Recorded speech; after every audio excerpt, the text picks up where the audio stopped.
पहला प्रश्न आपका क्या है, लंदन इंडियन सोसाइटी और ईस्ट इंडिया एसोसिएशन की स्थापना निम्नलिखित में से किसके द्वारा की गई थी। ठीक है, तो देखिए फ्रेंड्स, लंदन में जो है कि इंडियन सोसाइटी और ईस्ट इंडिया एसोसिएशन की स्थापना ये जो है कि आपके दादा भाई नौरोजी के द्वारा की गई थी। ठीक है, तो ऑप्शन नंबर यहाँ पर ए बिल्कुल राइट आंसर हो जाएगा। ठीक है, और यहाँ पर फ्रेंड्स देखिएगा, इससे जुड़े प्रश्नों को हम लोग जो है कि यहाँ से देखिए कुछ महत्वपूर्ण चीज़ें देखिए, दादा भाई नौरोजी। ठीक है, देखिए उन्हें भारत के वयोवृद्ध यानी कि grand old man of India के नाम से इनको जो है कि जाना जाता है। किनको? दादा भाई नौरोजी को। ठीक है, वे भारतीय राष्ट्रीय कांग्रेस आईएनसी के संस्थापक सदस्यों में से एक थे। ठीक है, अब देखिए यहाँ से वे 3 बार यानी कि 1886 कलकत्ता अधिवेशन के,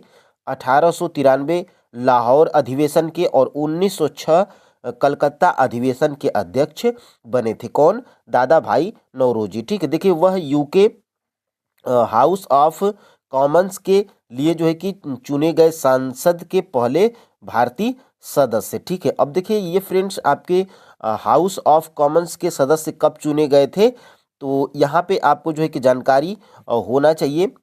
ये फ्रेंड्स आपका जो है कि कब चुने गए थे, तो ये जो है कि 1892 में ये जो है कि हाउस ऑफ कॉमन्स के सदस्य चुने गए थे 1892 में। ठीक है, अब देखिए फ्रेंड्स यहाँ से देखिएगा, उन्होंने वर्ष 1865 में लंदन इंडिया सोसाइटी और 1866 में ईस्ट इंडिया एसोसिएशन की स्थापना किए थे। ठीक है, कौन? दादा भाई नौरोजी। देखिए फ्रेंड्स यहाँ पे भारत में सबसे पहले 1867 और 68 ईस्वी में दादा भाई नौरोजी ने राष्ट्रीय आय के अनुमान लगाए थे। उन्होंने अपनी पुस्तक poverty and un British rule in India में प्रति व्यक्ति वार्षिक आय 20 रुपया बताया था। और ये आपका फ्रेंड्स किसमें प्रश्न पूछा गया है, ये आपके TRE 3 के एग्जाम में 6 to 8 के SST वाले पेपर में ये प्रश्न आपका पूछा गया है कि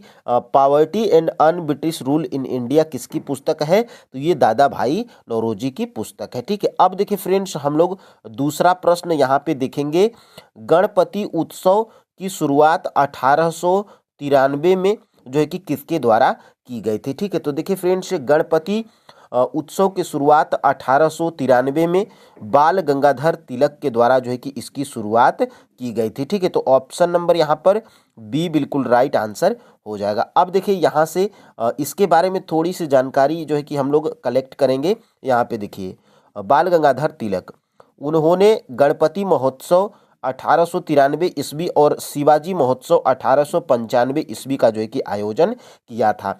ये भी प्रश्न आपका जो है कि प्रीवियस ईयर का ही प्रश्न है, एग्जाम में पूछा गया है। और यहाँ से देखिए उन्होंने 2 समाचार पत्र केसरी मराठा और जो है कि केसरी मराठी में और मराठा अंग्रेजी में जो है कि प्रारंभ किया था, तो ये भी प्रश्न पूछा गया है।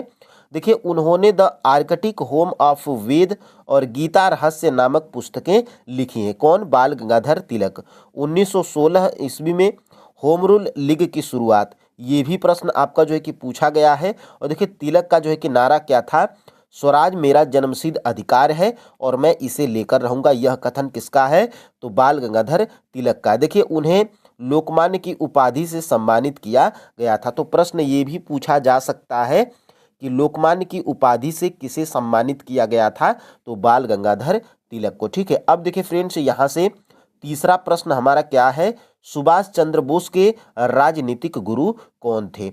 अभी आपके TRE 3 के एग्जाम में PRT में पूछा गया था कि महात्मा गांधी के राजनीतिक गुरु कौन है। ठीक है, तो गोपाल कृष्ण गोखले हैं, ये आप जो है कि याद रखिएगा।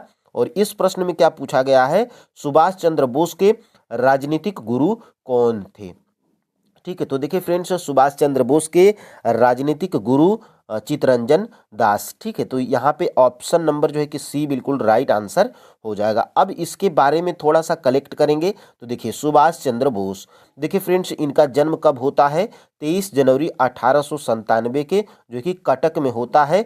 और 23 जनवरी को नेताजी की जयंती को जो है कि पराक्रम दिवस के रूप में मनाया जाता है। ठीक है, देखिए चितरंजन दास सुभाष चंद्र बोस के राजनीतिक गुरु थे, तो ये भी पूछा जा सकता है। और इनका प्रसिद्ध नारा क्या था, दिल्ली चलो, जय हिंद, तुम मुझे खून दो मैं तुम्हें आज़ादी दूंगा। ये जो है कि सुभाष चंद्र बोस के सुभाष चंद्र बोस के जो है कि प्रसिद्ध नारा थे। ठीक है, देखिए इनकी आत्मकथा क्या है, द इंडियन स्ट्रगल। ये भी फ्रेंड्स प्रश्न आपके जो है कि एग्जाम में पूछा जा चुका है, बीपीएससी के द्वारा भी बहुत बार पूछा जा चुका है। अब देखिए यहाँ से ताना भगत आंदोलन संबंधित है, तो देखिए फ्रेंड्स ताना भगत आंदोलन ये आदिवासियों से संबंधित है।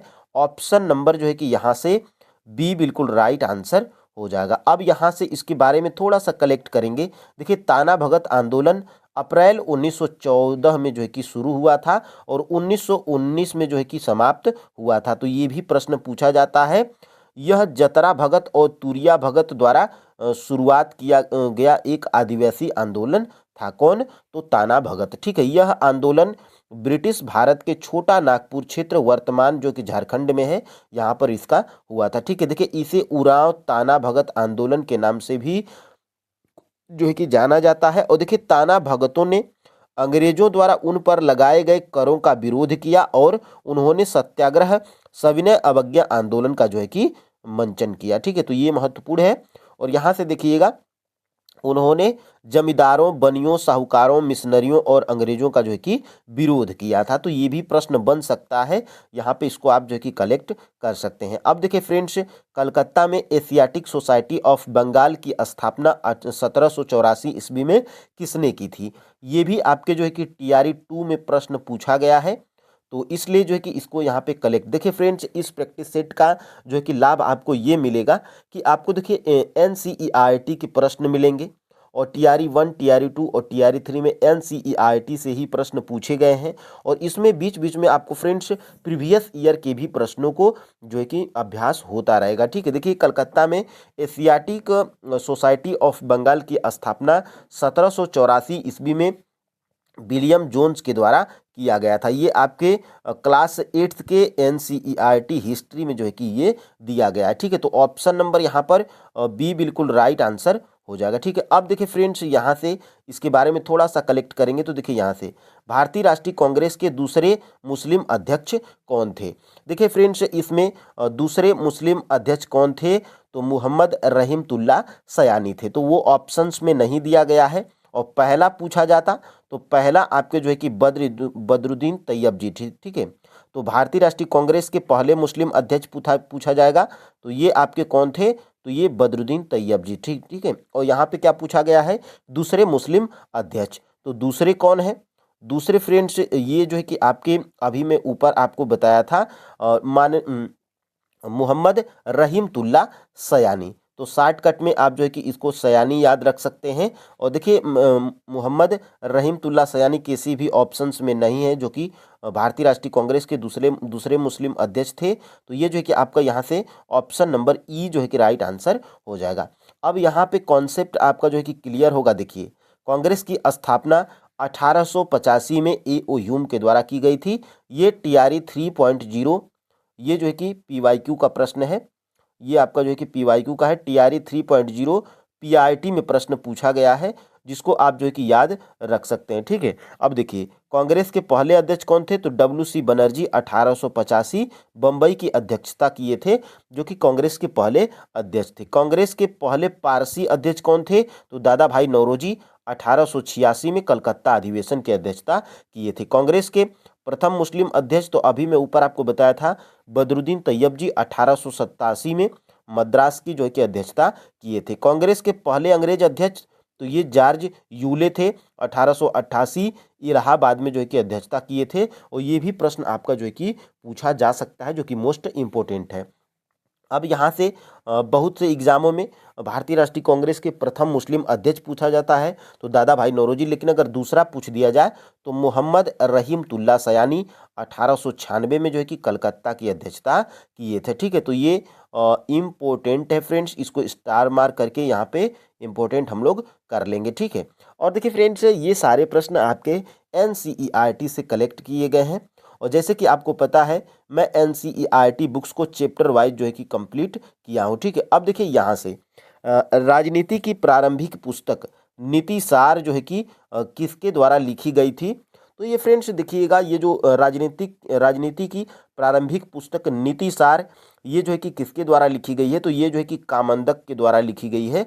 ऑप्शन नंबर यहाँ से सी बिल्कुल राइट आंसर हो जाएगा। ठीक है, अब यहाँ से इसको हम लोग यहाँ से देखने का प्रयास करिएगा तो देखिए यहाँ से नीतिसार राज्यशास्त्र का एक संस्कृत ग्रंथ है जो कौटिल्य के अर्थशास्त्र पर आधारित है। इसके रचयिता कामंदक हैं। ठीक है, तो ये जो है कि इम्पोर्टेंट है और ये जो है कि आपके TGT में प्रश्न पूछा गया है। यह रचना साधारणतः कामंदकीय नाम से प्रसिद्ध है। इसमें गुप्तकालीन भारत में प्राचीन काल के राजनैतिक जीवन, कूटनीति और राजकीय चित्रण को जो है कि दर्शाया गया है। ठीक है, अब देखिए यहाँ से देखिए फ्रेंड्स, कुछ प्रमुख पुस्तकें और उनके लेखक, इसको स्टार मार्क करके इम्पोर्टेंट करेंगे क्योंकि इससे बहुत बार एग्जाम में प्रश्न पूछा गया है। अर्थशास्त्र के जो है कि लेखक या रचनाकार कौन है, तो कौटिल्य है। राज तरंगिणी के कल्हड़ हैं और पृथ्वीराज रासो के चंद्रबरदाई हैं और हर्षचरित के जो है कि बाणभट्ट हैं और मुद्रा राक्षस विशाख दत्त हैं और यहाँ से अभिज्ञान शकुंतलम मोस्ट इम्पोर्टेंट है। ये जो है कि आपका पूछा भी गया है, तो अभिज्ञान शकुंतलम के कालिदास हैं और स्वप्नवास दत्ता ये जो है कि भास की रचना है। ठीक है, तो स्क्रीनशॉट ले सकते हैं आप। अब देखिए यहाँ से फ्रेंड्स देखिएगा, प्रारंभिक वैदिक काल के दौरान कौन सा शहर प्राचीन मगध साम्राज्य की राजधानी के रूप में कार्य करता था। तो देखिए फ्रेंड्स, ये जो है कि आपका प्रारंभिक वैदिक काल के जो है कि दौरान कौन सा शहर प्राचीन मगध साम्राज्य की राजधानी के रूप में कार्य करता था। तो देखिए फ्रेंड्स, देखिए इसकी जो है कि राजधानी कहाँ थी, तो राजगृह थी। ठीक है, राजगृह। तो फ्रेंड्स देखिए, राजगृह किसी भी ऑप्शन में नहीं है, तो इसका राइट आंसर क्या हो जाएगा, ऑप्शन नंबर ई जो है कि बिल्कुल राइट आंसर हो जाएगा। ठीक है, अब देखिए यहाँ से हम लोग आगे बढ़ते हैं और देखिएगा, प्रारंभिक वैदिक काल के दौरान राजगृह वर्तमान राजगीर मगध की जो है कि प्रथम राजधानी थी। ठीक है, अब देखिए, पाटलिपुत्र प्राचीन भारत का एक शहर था जिसे गंगा नदी के पास एक छोटे किले के रूप में 490 ईसा पूर्व में मगध शासक उदयीन द्वारा जो है कि बनाया गया था। तो ये भी प्रश्न पूछा जा सकता है। और देखिए, पाटलिपुत्र नंद वंश, शिशुनाग वंश, मौर्य वंश और गुप्त वंश की राजधानी थी। कौन, पाटलिपुत्र। मौर्य काल में पाटलिपुत्र विश्व के सबसे बड़े शहरों में से एक बन गया था। और देखिए, अफगानी तुर्क शासक शेर शाह सूरी ने पाटलिपुत्र का नाम बदलकर क्या कर दिया था, तो पटना कर दिया था। ये आपको जो है कि याद रखना होगा। देखिए, मगध को 16 महाजनपदों में सर्वाधिक महत्वपूर्ण महाजनपद माना जाता था। ठीक है, अब देखिए यहाँ से हम लोग बढ़ते हैं अपने 9 नंबर के प्रश्न की तरफ। देखिए फ्रेंड्स, यहाँ से अष्टप्रधान मंत्री परिषद किसकी थी, यानी कि अष्टप्रधान नामक मंत्री परिषद किस जो है कि कौन से शासकों की थी। तो देखिए, ये फ्रेंड्स आपके जो है कि मराठा प्रशासन में अष्टप्रधान मंत्री परिषद थी। ऑप्शन नंबर यहाँ से जो है कि बी बिल्कुल राइट आंसर हो जाएगा। अब देखिए, यहाँ से हम लोग इसको अगर देखने का प्रयास करिएगा तो देखिए, मराठों के 8 प्रमुख अधिकारियों को अष्टप्रधान के रूप में जाना जाता था। इसका गठन कब होता है और कौन करता है, तो 1674 में शिवाजी ने जो है कि किया था। वे इस प्रकार हैं। तो देखिए, ये 8 अष्टप्रधान इस प्रकार हैं: पेशवा प्रधानमंत्री, आमत्या मजूमदार वित्त मंत्री, सामंत जो कि दबीर विदेश मंत्री और वकिया नवीस गृह मंत्री, सचिव शाही आदेशों को तैयार करना, सार ए नौबत या सेनापति प्रधान सेनापति सेना रक्षा प्रबंधक। तो ये 8 जो है कि अष्टप्रधान आप जो है कि याद रख सकते हैं। वैसे महत्वपूर्ण यही है कि अष्टप्रधान किसके जो है कि मंत्री परिषद होते मराठों के, और इसका जो है कि गठन कौन किया था, तो शिवाजी के द्वारा 1674 में जो है कि किया गया था। तो ये याद रखिएगा, ठीक है। आप जो है कि ये याद रखिएगा और ये याद रखिएगा और ये मराठों के, ठीक है। तो इतना आप जो है कि याद रखिएगा। अब देखिए यहाँ से हम लोग आगे बढ़ते हैं। पद्मा पाड़ी बोधिसत्व की पेंटिंग कहाँ है, ठीक है। तो देखिए फ्रेंड्स, ये जो है कि पद्मा पाड़ी बोधिसत्व की पेंटिंग ये जो है कि फ्रेंड्स आपकी कहाँ पर है, तो ये अजंता की गुफाओं में है। ऑप्शन नंबर यहाँ से ए बिल्कुल राइट आंसर हो जाएगा, ठीक है। अब देखिए यहाँ से हम लोग देखते हैं इसको। देखिए पद्म पाड़ी बोधिसत्व, देखिए अजंता की गुफाओं के चित्रों को बोधिसत्व पद्म पाड़ी जो है कि सबसे प्रसिद्ध है। पद्म पाड़ी का जो है कि शाब्दिक अर्थ कमल धारण करने वाले जो है कि के रूप में होता था। बोधिसत्व तो वह है जो बुद्ध बनने की इच्छा रखते हैं, ठीक है। तो इच्छा रखने वाले, ये आप जो है कि याद रखिएगा, मोस्ट इम्पोर्टेंट है, ठीक है। अब देखिए यहाँ से महारानी विक्टोरिया ने भारतीय प्रशासन को ब्रिटिश ताज के जो है कि नियंत्रण में लेने की घोषणा कब की थी, तो देखिए ये फ्रेंड्स 1 नवंबर 1858 को घोषणा की थी। ऑप्शन नंबर यहाँ से सी बिल्कुल राइट आंसर हो जाएगा। अब देखिए यहाँ से इसको अगर देखने का प्रयास करिएगा तो देखिए 1857 की क्रांति के दमन के पश्चात 1 नवंबर 1858 को महारानी विक्टोरिया ने भारतीय प्रशासन को ब्रिटिश राज के नियंत्रण में लेने की घोषणा की थी। देखिए इस घोषणा के बाद भारत में कंपनी के शासन को समाप्त कर भारत को सीधे ब्रिटिश क्राउन के अधीन कर दिया गया था।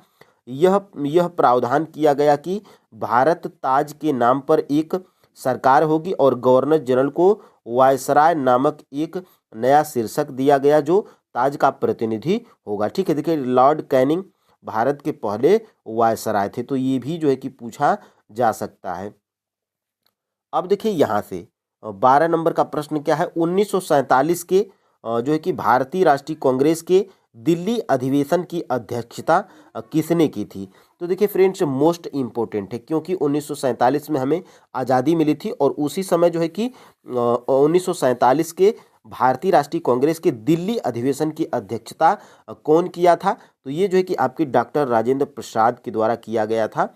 ऑप्शन नंबर फ्रेंड्स यहाँ से बी बिल्कुल राइट आंसर हो जाएगा। अब देखिए यहाँ से इसको अगर देखने का प्रयास करिएगा तो देखिए नवंबर 1947 में जेबी कृपलानी के इस्तीफा के बाद दिल्ली में कांग्रेस का विशेष अधिवेशन आयोजित किया गया जिसकी अध्यक्षता डॉक्टर राजेंद्र प्रसाद ने की थी। और जब भारत अगस्त 1947 में आज़ाद हुआ तब जेबी कृपलानी कांग्रेस के अध्यक्ष थे, ठीक है। तो ये भी पूछा जा सकता है और इनके इस्तीफे के बाद जो है कि ये डॉक्टर राजेंद्र प्रसाद जो है कि अध्यक्षता करते हैं दिल्ली के अधिवेशन की, ठीक है। अब देखिए यहाँ से निम्नलिखित में से कौन सा कथन सत्य नहीं है, यानी कि इसमें से कौन सा कथन सत्य नहीं है यानी कि असत्य को बताना है। तो देखिए फ्रेंड्स यहाँ से पौधे नाइट्रोजन को विलय रूप में ही अवशोषित कर लेते हैं। देखिए फ्रेंड्स इसका जो है कि राइट आंसर क्या है, ऑप्शन नंबर बी है, ठीक है। देखिए राइबोजियम जौ चना मटर मूंग आदि की जड़ों में रहते हैं तथा अपना भोजन स्वयं बनाते हैं, तो ये जो है कि स्वयं नहीं बनाते हैं और इसमें बोला गया है कि स्वयं बनाते हैं, तो ऑप्शन नंबर यहाँ से जो है कि बी बिल्कुल राइट आंसर हो जाएगा। अब देखिए यहाँ पे फलीदार पादप एवं राइबोजियम के मध्य सहजीवी संबंध होता है, ये भी बिल्कुल सही है। और पौधे नाइट्रोजन को विलय रूप में ही अवशोषित करते हैं, ये भी जो है कि बिल्कुल सही है, ठीक है। अब देखिए यहाँ से इसको अगर देखने का प्रयास करिएगा, देखिए पौधे नाइट्रोजन को विलय रूप में ही अवशोषित कर लेते हैं, ठीक है, अवशोषित कर सकते हैं। देखिए राइबोजियम भूमि का जीवाणु बैक्टीरिया है जो वायुमंडलीय नाइट्रोजन को विलय पदार्थों में परिवर्तित कर देते हैं। देखिए परंतु राइबोजियम अपना भोजन स्वयं नहीं बना सकते हैं। ये चना मटर मूंग सेम अन्य फलीदार पादपों की जड़ों में रहते हैं और उन्हें नाइट्रोजन की आपूर्ति करते हैं, ठीक है। देखिए इसके बदले पादप राइबोजियम जीवाणु को आवास एवं खाद्य प्रदान जो है कि करते हैं, अतः इन्हें सहजीवी संबंध बोला जाता है। तो ये सारी चीज़ें कल वाली क्लास जो है क्लास 7th की चैप्टर 1 चैप्टर और 2 जिसके एमसीक्यूज को हम लोग किया था, ये उसी में से प्रश्न जो है कि आपका लिया गया, ठीक है। अब देखिए यहाँ से निम्नलिखित में से कौन सा अंग आहार नली का भाग नहीं है, ठीक है। तो बृहदांत्र और मलाशय, तो ये फ्रेंड्स आपका आहार नली का भाग है। आमाशय और आंत ये भी जो है कि आहार नली का भाग है। और देखिए यकृत और अग्नाशय, तो ये फ्रेंड्स आपके पाचन तंत्र के भाग हैं लेकिन आहार नली के भाग नहीं है। ठीक है, तो ऑप्शन नंबर यहाँ से सी बिल्कुल राइट आंसर हो जाएगा, क्योंकि इसमें नहीं पूछा गया। ठीक है, तो यकृत और आमाशय आहार नली के भाग नहीं है, बाकी बृहदांत्र और मलाशय, आमाशय और आंत ये जो है कि आपके आहार नली के भाग हैं। ठीक है, अब देखिए यहाँ से आगे हम लोग बढ़ते हैं। देखिए भोजन एक सतत नली से गुजरता है जो मुख गुहा से प्रारंभ होकर गुदा तक जाती है। इस नली को विभिन्न भागों में बांटा गया है। देखिए मुख गुहिका, ग्रास नली या ग्रसिका, आमाशय, बृहदांत्र जिसको छोटी आंत बोलते हैं, और क्षुद्रांत जिसको छोटी आंत, और बृहदांत्र जिसको बड़ी आंत, मलाद्वार और गुदा ये जो है कि आपके कौन है, तो ये जो है कि आपके मुख, ये जो है कि आपके आहार नली के भाग हैं। ठीक है, अब देखिए यहाँ से हम लोग आगे बढ़ते हैं।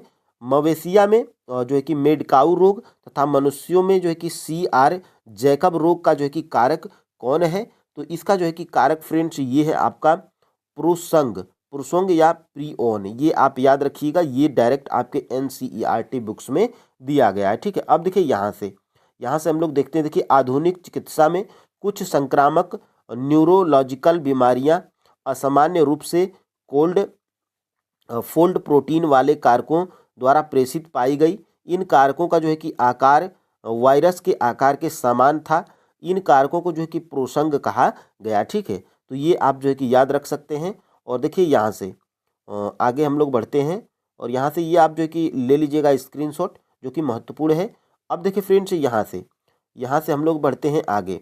यहाँ से फ्रेंड्स देखिएगा, ईस्ट के संबंध में कौन सा कथन सत्य है, यानी कि ईस्ट के संबंध में कौन सा कथन सही है, ये जो है कि हमें बताना है। ठीक है, तो 16 का जो है कि फ्रेंड्स राइट आंसर देखिएगा ऑप्शन नंबर सी है। देखिए इनका उपयोग शराब बनाने में किया जाता है, किसका, ईस्ट का, तो ऑप्शन नंबर यहाँ से सी बिल्कुल राइट आंसर हो जाएगा। ठीक है, यह वायवीय श्वसन करता है। ठीक है, और देखिए ये श्वसन के दौरान ऑक्सीजन एवं जल का निर्माण करता है, तो बिल्कुल जो है कि आपका ये गलत है।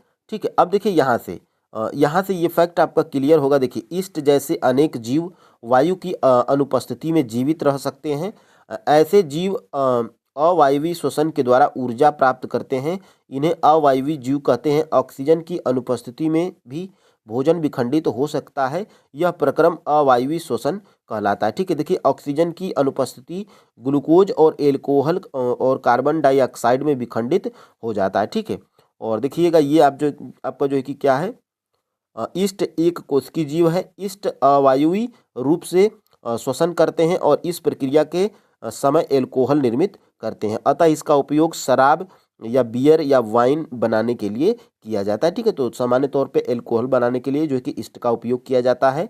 और देखिएगा 17 का, पादपों में जो है कि श्वसन के संदर्भ में निम्नलिखित में से कौन सा कथन सत्य है, तो ये वायु से जो है कि ऑक्सीजन अवशोषित करते हैं। बिल्कुल फ्रेंड्स देखिएगा, इसमें कंफ्यूज आपको नहीं होना है।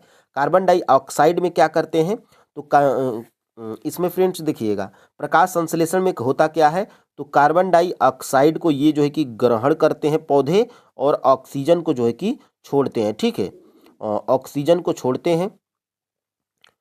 ठीक है, तो ये आप जो है कि याद रखिएगा। और देखिए वायु से ऑक्सीजन अवशोषित करते हैं, और बिल्कुल जो है कि सही है। और ये जो है कि आपका ये कार्बन डाइऑक्साइड निर्मुक्त करते हैं। पादपों में ग्लूकोज का विखंडन कार्बन डाइऑक्साइड एवं जल में होता है। ठीक है, तो इस प्रश्न को आप जो है कि इसका सही कमेंट बॉक्स में दीजिएगा। ये प्रश्न थोड़ा सा लग रहा है कि मिस्टेक है। ठीक है, अब देखिए यहाँ से इसको अगर देखने का प्रयास करेगा तो ये आप देख लेंगे तो क्लियर हो जाएगा। देखिए पादप भी जीवित रहने के लिए श्वसन करते हैं, ये वायु में ऑक्सीजन अंदर ले लेते हैं और कार्बन डाइऑक्साइड को जो है कि निर्मुक्त करते हैं। देखिए फ्रेंड्स कंफ्यूज इसमें आप इसलिए नहीं होंगे, आप इसमें सोचेंगे कि पौधे कब से जो है कि ऑक्सीजन अंदर लेने लगे, जबकि पौधे ऑक्सीजन छोड़ते हैं। लेकिन श्वसन की क्रिया में श्वसन देखिए पादप भी श्वसन करते हैं, तो श्वसन की क्रिया में क्या करते हैं, ये ऑक्सीजन अंदर जो है कि लेते हैं और कार्बन डाइऑक्साइड को जो है कि ये निर्मुक्त करते हैं। ठीक है, और लेकिन फ्रेंड्स देखिएगा जब जो है कि ये आपका जो है कि क्या होता है, प्रकाश संश्लेषण की जब क्रिया होती है, देखिए पौधे श्वसन में जो है कि ऑक्सीजन अंदर लेते हैं और कार्बन डाइऑक्साइड को निर्मुक्त करते हैं, छोड़ते हैं। ठीक है, लेकिन प्रकाश संश्लेषण की क्रिया में क्या करते हैं, CO2 यानी कि कार्बन डाइऑक्साइड को ये क्या करते हैं, जो है कि लेते हैं और ऑक्सीजन को क्या करते हैं, छोड़ते हैं। ठीक है, देखिए इनकी कोशिकाओं में भी ऑक्सीजन का उपयोग अन्य जीवों की भांति ही ग्लूकोज के कार्बन डाइऑक्साइड और जल में विखंडन के लिए किया जाता है।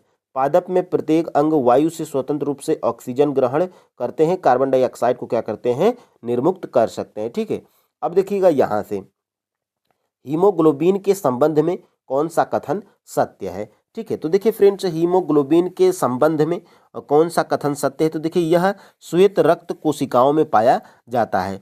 तो बिल्कुल फ्रेंड्स ये आपका गलत है, क्योंकि ये आरबीसी में पाया जाता है। ठीक है, श्वेत रक्त नहीं, डब्ल्यूबीसी में नहीं, आरबीसी में जो है कि पाया जाता है। और देखिए यह कुछ रोगों के प्रति प्रतिरक्षा प्रदान करता है। तो प्रतिरक्षा ये आपका गलत है, क्योंकि ये आपका जो है कि डब्ल्यूबीसी प्रतिरक्षा प्रदान करती है। ठीक है, अब देखिए यहाँ से यह रक्त में ऑक्सीजन का वाहक है। बिल्कुल फ्रेंड्स, हीमोग्लोबिन जो है कि यह रक्त में ऑक्सीजन का वाहक है। ऑप्शन नंबर जो है कि सी यहाँ से राइट आंसर हो जाएगा। ठीक है, अब देखिए यहाँ से इसको अगर देखने का प्रयास करिएगा तो देखिए रक्त में एक प्रकार की कोशिकाएं लाल रक्त कोशिकाएं आरबीसी होती है, जिन्हें एक लाल वर्णक होता है जिसे हीमोग्लोबिन कहते हैं। ठीक है, हीमोग्लोबिन ऑक्सीजन को अपने साथ संयुक्त करके शरीर के सभी अंगों में अंततः सभी कोशिकाओं तक परिवहन करता है। ठीक है, हीमोग्लोबिन की उपस्थिति के कारण ही रक्त का जो है कि रंग लाल होता है। ठीक है, रक्त में अन्य प्रकार की कोशिकाएं भी होती हैं, जिन्हें श्वेत रक्त कोशिकाएं डब्ल्यूबीसी कहते हैं। ये कोशिकाएं उन रोगाणुओं को नष्ट करती है जो हमारे शरीर में प्रवेश करते हैं। ठीक है, तो ये डब्ल्यूबीसी प्रतिरक्षा प्रदान करती है हमारे शरीर को। ठीक है, अब देखिए यहाँ से हाइड्रा के संबंध में कौन सा कथन सत्य है। ठीक है, तो हाइड्रा के संबंध में फ्रेंड्स देखिएगा इसमें परिसंचरण तंत्र नहीं पाया जाता है। ठीक है, तो बिल्कुल इसमें जो है कि परिसंचरण तंत्र नहीं पाया जाता है, बिल्कुल ये आपका सही है। भोजन एवं ऑक्सीजन की पूर्ति जल द्वारा होती है, ये भी आपका जो है कि बिल्कुल सही है। इसे परिसंचरण हेतु रक्त के समान तरल की आवश्यकता नहीं होती है। ठीक है, तो इसे तरल की आवश्यकता होती है। ठीक है, तो ये आपका जो है कि बिल्कुल जो है कि ये आपका जो है कि असत्य है। ठीक है, तो यहाँ से ऑप्शन नंबर जो है कि सी बिल्कुल राइट आंसर हो जाएगा। ठीक है, तो यहाँ पे फ्रेंड्स इसको अगर देखने का प्रयास करिएगा तो देखिए इसमें परिसंचरण तंत्र नहीं पाया जाता है, ये भी सही है।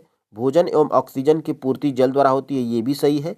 और इसे परिसंचरण हेतु रक्त के समान तरल की आवश्यकता नहीं होती है, तो ये भी बिल्कुल सही है।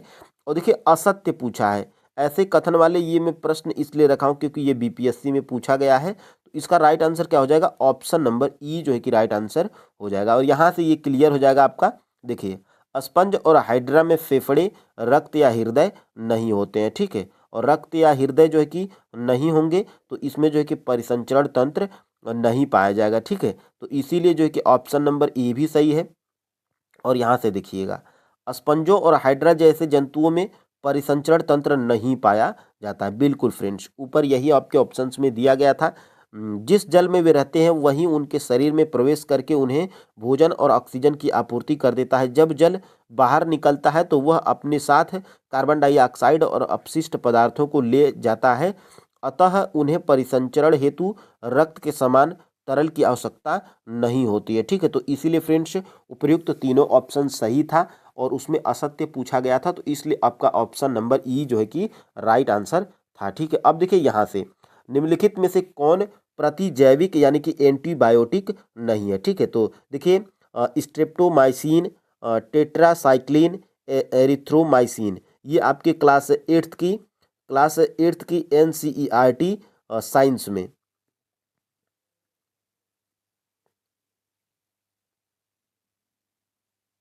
क्लास एट्थ के NCERT साइंस में दिया गया है। और ये जो है कि आपके एंटीबायोटिक यानी कि फ्रेंड्स ये जो है कि आपके स्ट्रेप्टोमाइसिन, टेट्रासाइक्लिन और एरिथ्रोमाइसिन, ये जो है कि आपकी क्या है, प्रतिजैविक या एंटीबायोटिक, ये तीनों है। उसमें प्रश्न में क्या पूछा गया है कि इसमें से कौन सा एंटीबायोटिक नहीं है, तो इसमें आपका राइट आंसर क्या हो जाएगा, ऑप्शन नंबर जो है कि यहाँ से ई बिल्कुल राइट आंसर हो जाएगा। ठीक है, तो ये आप याद रखिएगा, ये तीनों आपकी जो है कि एंटीबायोटिक दवाएं हैं। ठीक है, अब देखिए यहाँ से आपका जो है कि इसको अगर देखने का प्रयास करिएगा, देखिए 21 नंबर का किण्वन प्रक्रिया की खोज किसने की थी? ये भी आपके क्लास 8th के NCERT साइंस से उठाया गया है। और ये जो है कि फ्रेंड्स आपके लुई पास्चर जो है कि किण्वन की प्रक्रिया की खोज किए थे। तो ऑप्शन नंबर यहाँ से ए बिल्कुल राइट आंसर हो जाएगा। ठीक है, अब देखिए यहाँ से देखिएगा, निम्नलिखित में से कौन सा कथन सत्य है? तो देखिए फ्रेंड्स, कर्क रेखा भारत के 7 राज्यों से गुजरती है, जिसमें कि छत्तीसगढ़ राज्य भी शामिल है।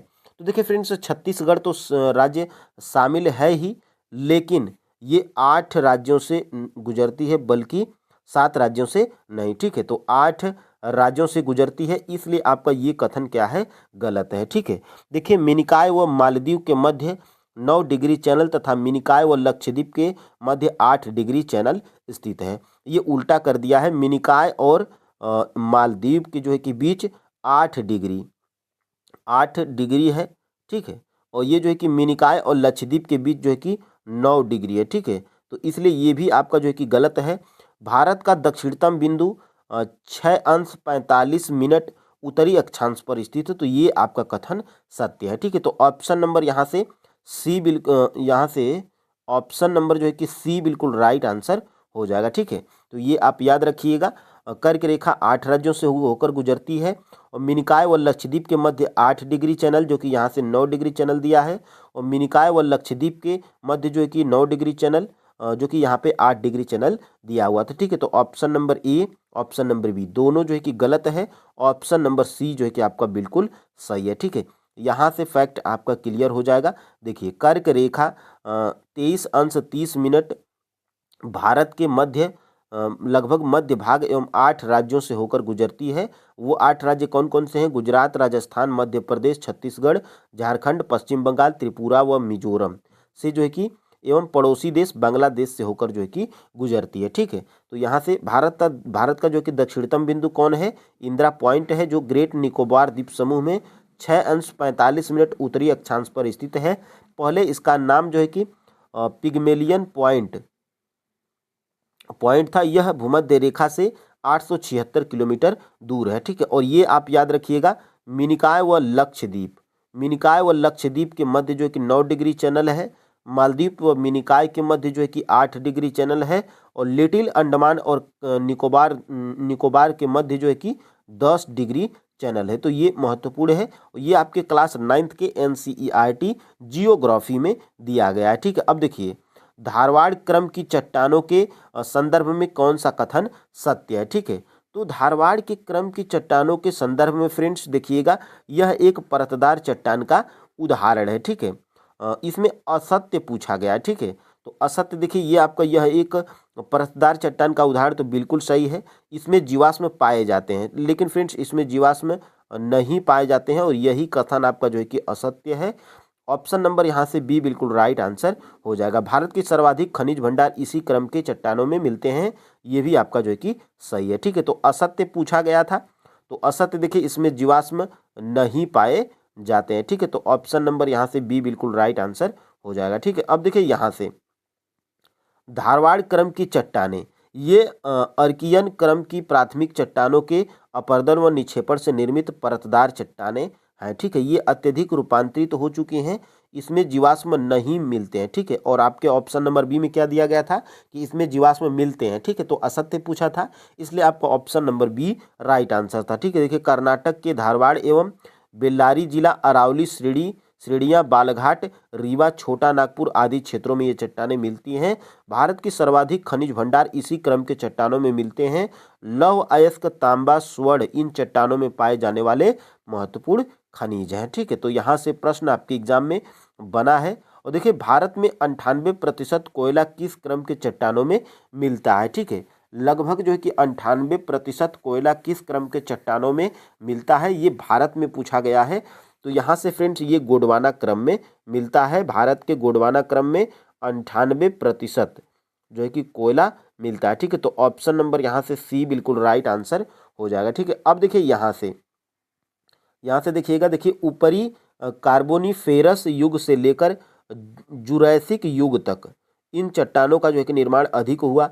ये चट्टानें कोयले के लिए विशेष महत्वपूर्ण है। भारत का 98% कोयला गोंडवाना क्रम की चट्टानों में मिलता है। ये परतदार चट्टानें हैं, इनमें जो है कि मछलियाँ व रेंगने वाले जीवों के अवशेष मिलते हैं। देखिए दामोदर महानदी, गोदावरी व उसकी सहायक नदियों में इन चट्टानों का जो है कि सर्वोत्तम रूप मिलता है। ठीक है, अब देखिए यहाँ से देखिएगा, भूड़ नामक स्थलाकृति किस प्रदेश में दृष्टिगोचर होते हैं, यानी कि भूड़ नामक स्थलाकृति किस प्रदेश में मिलते हैं। ठीक है, ये पूछा गया है।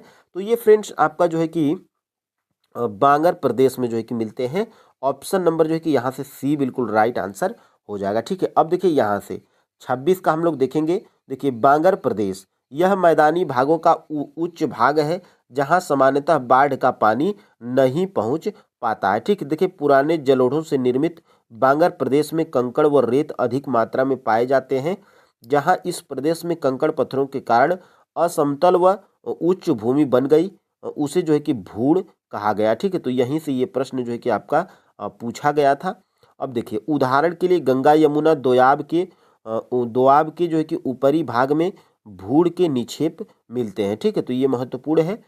अब देखिएगा यहाँ से गंगा के बाएं तट की मुख्य सहायक नदियों का पश्चिम से पूर्व की ओर जो है कि क्रम क्या है। ठीक है, यानी कि पश्चिम से पूर्व की ओर, यानी कि आपका जो है कि इधर पश्चिम है, इधर पूर्व है। ठीक है, ऊपर आपका उत्तर होता है, नीचे आपका जो है कि दक्षिण होता है, यानी कि ये वाला क्रम आपका पूछा जा रहा है। ठीक है, तो यहाँ से फ्रेंड्स देखिएगा गंगा के बाएं तट की मुख्य सहायक नदियों का पश्चिम से पूर्व की जो है कि क्रम क्या है। ठीक है, तो पश्चिम से पूर्व की बात करेंगे फ्रेंड्स, तो ये जो है कि आपका ऑप्शन नंबर जो है कि बी, रामगंगा, गोमती, गंडक और कोसी, ये जो है कि इनका क्रम है। ऑप्शन नंबर यहाँ से बी बिल्कुल राइट आंसर हो जाएगा। ठीक है, अब देखिए यहाँ से देखिएगा ये जो है कि आपका इधर आपका जो है कि पश्चिम है।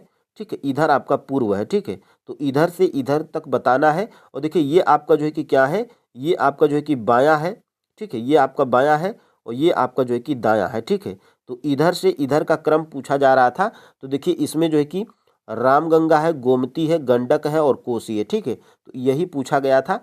अब देखिए ये आपका इधर से इधर भी पूछ सकता है, पूर्व से जो है कि पश्चिम भी पूछ सकता है। ठीक है, तो कोसी, गंडक, गोमती और जो है कि ये आपका याद रखिएगा। ठीक है, अब देखिए यहाँ से, और यमुना की सहायक नदी देखिए कौन है, चंबल है, सिंधु है, बेतवा है और केन है। तो ये आप याद रख सकते हैं स्क्रीनशॉट लेकर। अब देखिए फ्रेंड्स यहाँ से निम्नलिखित में से कौन सा कथन गलत है। ठीक है, तो निम्नलिखित में से कौन सा कथन गलत है, तो देखिए राजस्थान की एकमात्र सदा नीरा नदी चंबल नदी है। तो ये जो है कि आपका जो है कि ये कथन सही है। ठीक है, और दामोदर नदी भ्रंश घाटी में प्रवाहित होने वाली नदी है, तो ये भी सही है। और रेत में सोने के कण पाए जाने के कारण सोन नदी को स्वर्ण नदी भी कहा गया, तो ये भी जो है कि आपका कथन सही है। ठीक है, तो इसमें गलत कथन पूछा है, तो आपका जो है कि ऑप्शन नंबर कौन सा सही हो जाएगा, ऑप्शन नंबर ई, यानी कि उपयुक्त में से कोई नहीं इसमें, उपयुक्त में से कोई भी ऑप्शन जिसमें गलत नहीं है। ठीक है, तो यहाँ से फ्रेंड्स आपका ऑप्शन नंबर ई बिल्कुल राइट आंसर हो जाएगा। ठीक है, अब देखिए यहाँ से देखिएगा निम्नलिखित में से जो है कि किस नदी को भारत नेपाल सीमा पर काली नदी के जो है कि नाम से जाना जाता है। ठीक है, तो ये आपका फ्रेंड्स देखिएगा शारदा नदी को जो है कि भारत नेपाल के सीमा पर काली नदी के नाम से जाना जाता है।